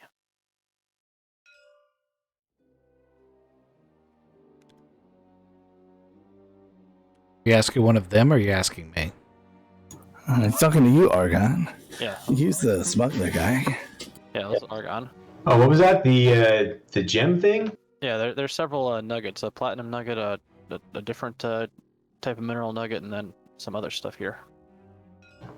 I don't know. So am I supposed to know what those are worth? So you can make different kinds of checks. Like you can make streetwise checks. You can make education checks to try to guesstimate how much they're worth. It does vary wildly from planet to planet. But, you know, you can also just take it back to someone in the city and say how much are they worth. And then I can go ahead and do a streetwise check on it. How far away is that bear? That bear has... It's pretty far off, but it hasn't completely abandoned the area. But when you guys started firing blasters, I mentioned when Calm Raccoon was asking about it, that it decided that it wanted to be elsewhere as soon as you guys started shooting. So you would have to hunt it if you wanted it. Do I need to roll anything against my streetwise? Yes, you need to roll 2 purples.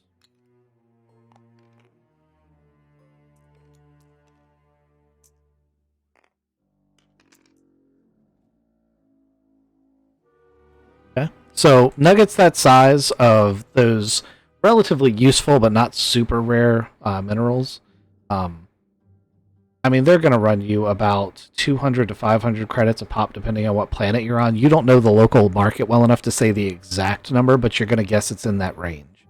So at least 200, at most 500. Sounds good. I think we need to go ahead and store those and then kind of shop around or do more streetwise stuff as we get to different planets and different places.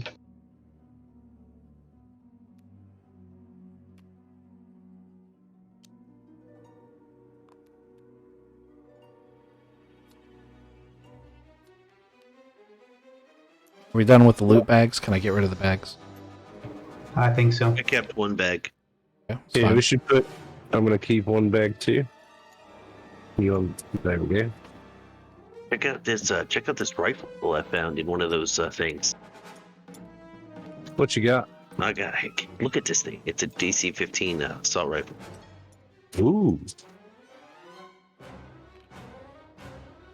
You want to go after that bear?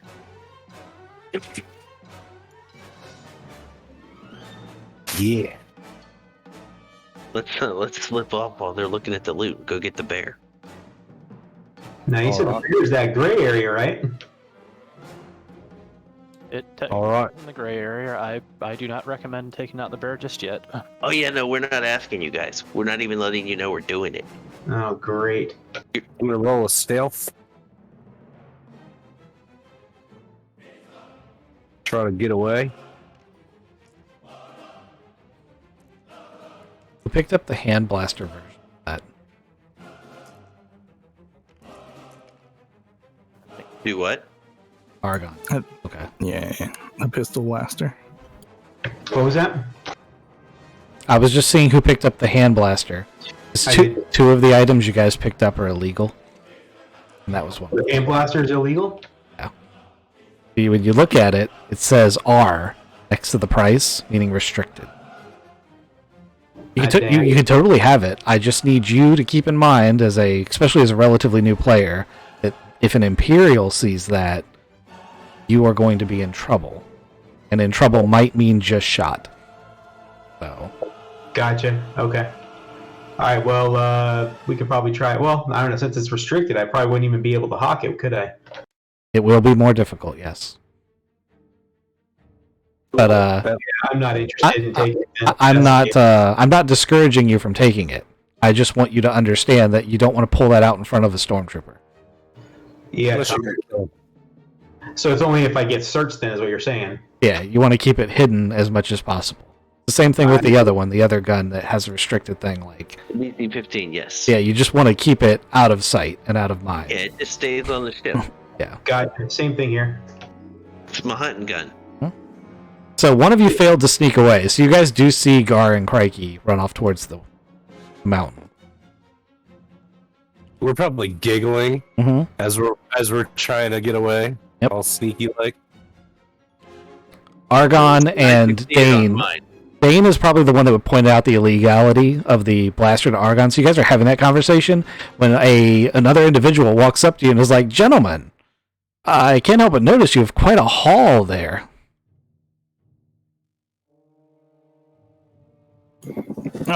Who are you, sir? My name's Cuss Med, and I am a proprietor of difficult to find pleasures on this planet. I have things to sell, and I'm interested in buying some of your access if you are willing to sell.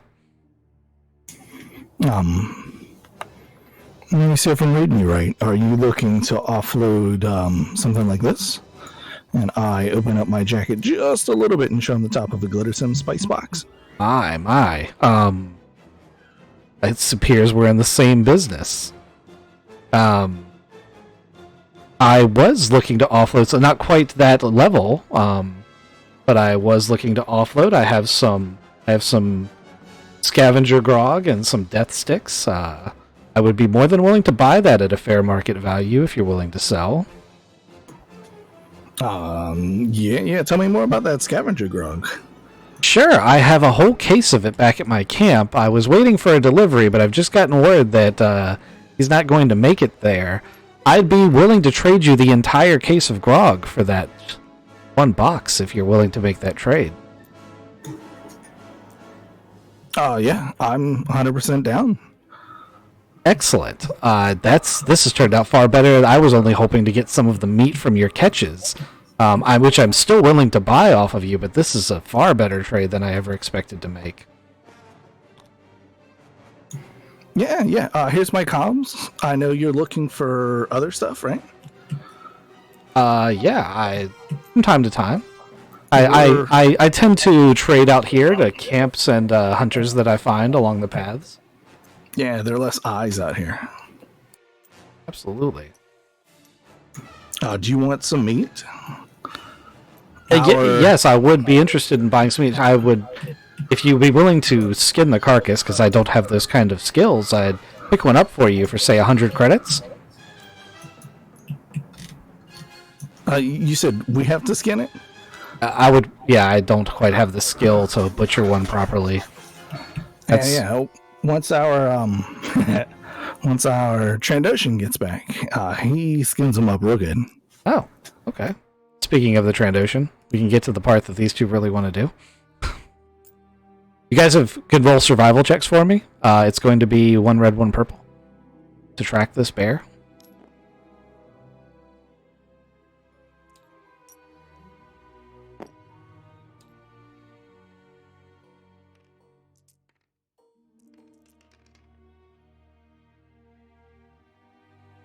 Okay.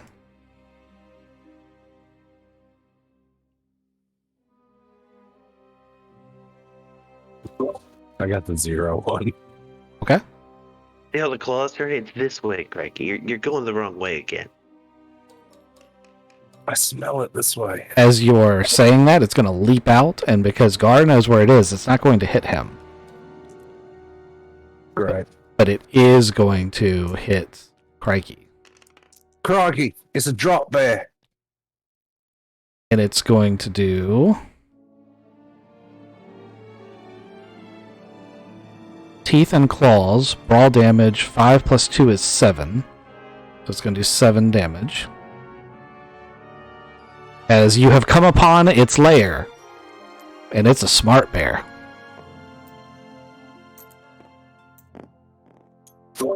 It actually bought at the best time when it owns this lair instead of renting it.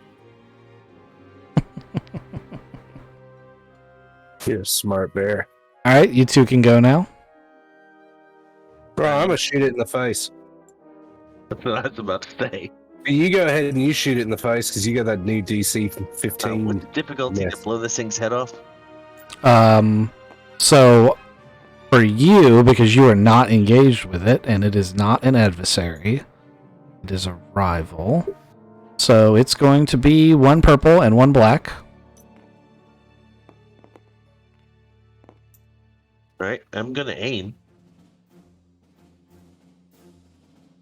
Put the pew pew.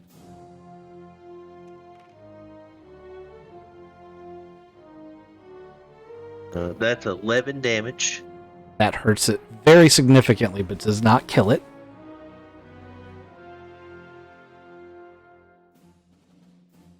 Pierce 1. Okay, still hurts it very significantly, but doesn't kill it. Alright, I'll shoot it. Okay, so your check, because it's engaged with you, Mm-hmm. that is 4 purples.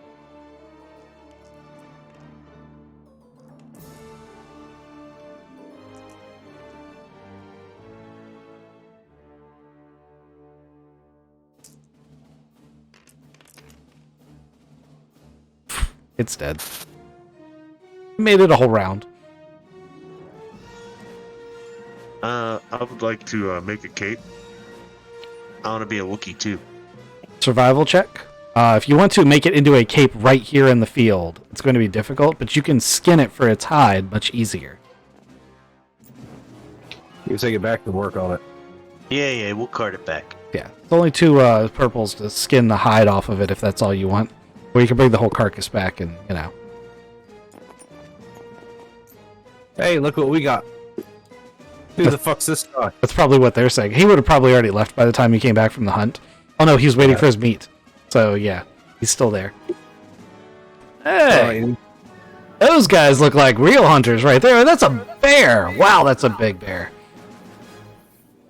You said you were looking for meat?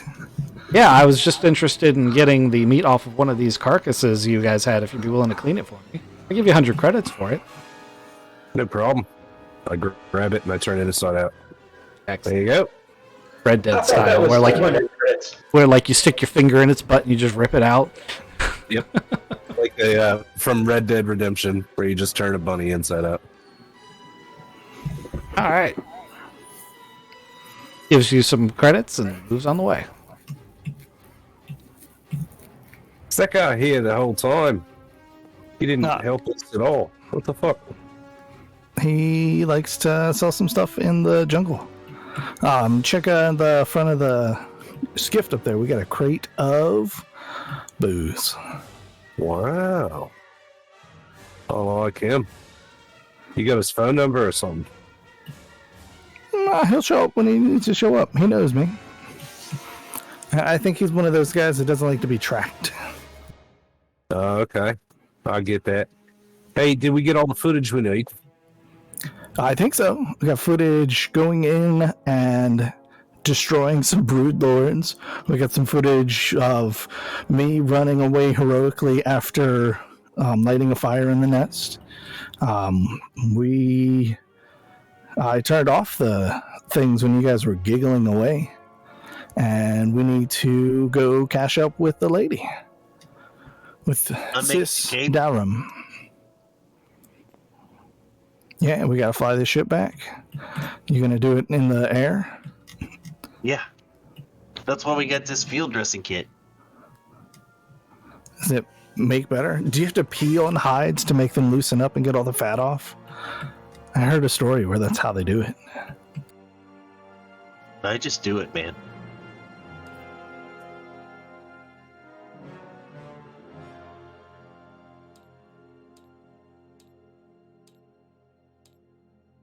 It's actually a bit saltier than pee. We won't talk about it. Some kind of lie substitute. Yeah.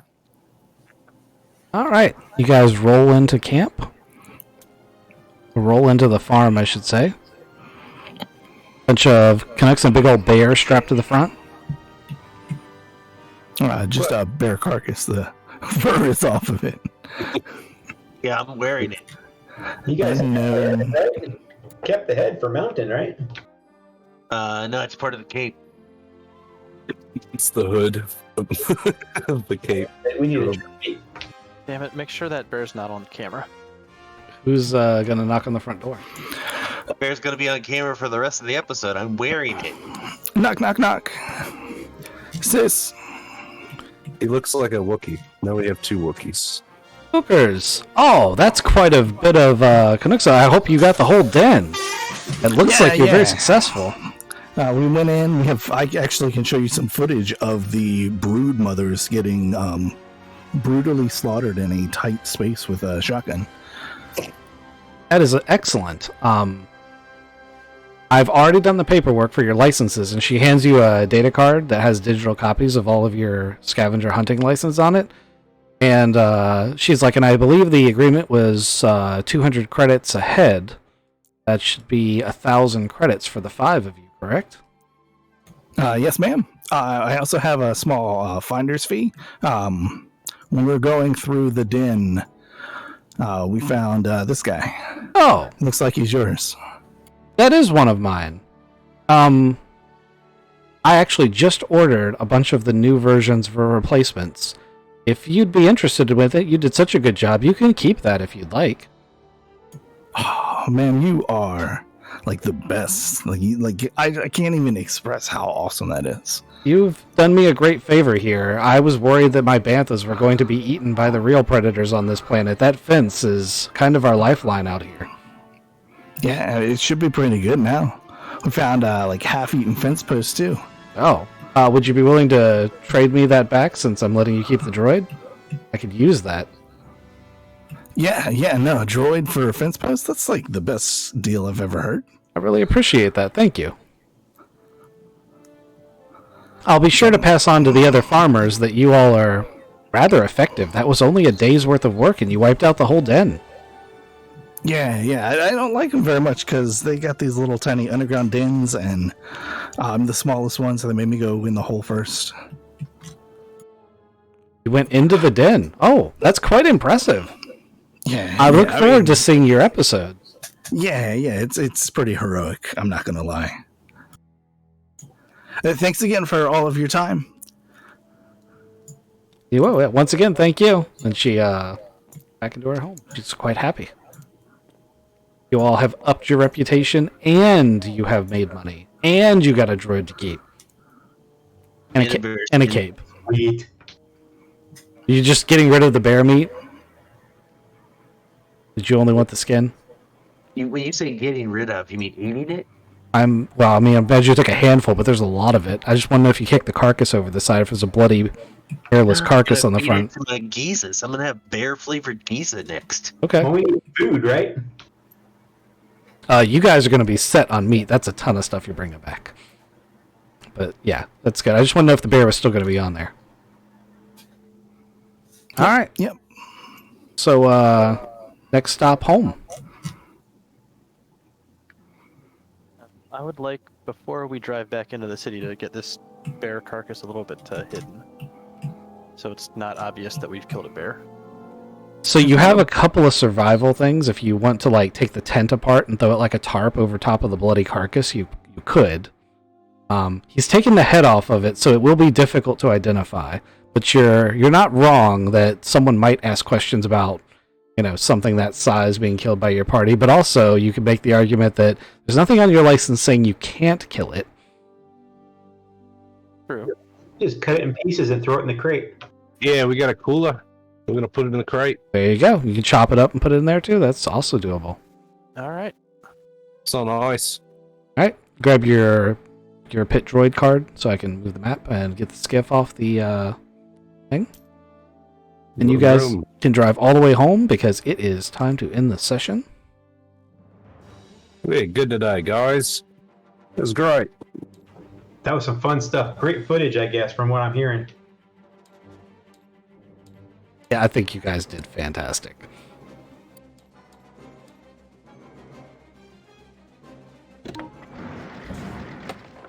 You got your vehicle sorted, which is a really big deal. You got probably the best kind of vehicle you could for this particular type of work. Got some extra weapons. Yeah, made yourself a good reputation. A little bit of coin. I gave you hard credits for that, by the way. So if anyone who is in the habit of just writing their credits down, you guys need to understand that that was hard currency. So you guys are going to have to sort that out. On the note of credits, I need to hand credit cards out to everybody. Did somebody snatch that 1,000 shit up? I did. I got it. You I'm want not it? going to stop you. Here, I'll give it to you. I thought the money guy would actually take it, but I grabbed it. You guys might want to also plan for the fact that the money guy, IRL, is getting married and will be out of pocket for a few of these sessions. So We'll just pull it out of his pocket. yeah, keep that in mind. I've handed credit cards out to each of your trays, so it will count as your credit cards. We'll just rack up a bunch of debt, and then he'll have to come back and deal with it. Yeah, that could actually be a thing. Oh, okay. Are you gonna make me go back to the hut that sent us? Probably. Try to negotiate with him and have it go horribly wrong. Yes. Perfect. Well, that or I let you play a bad guy as you come to break everybody's legs with all the hut thugs he sends to collect his money. That'll go really bad real quick. It will go real bad. It'll go real bad. Anyway, I'm going to end the stream there. Thanks everybody for coming.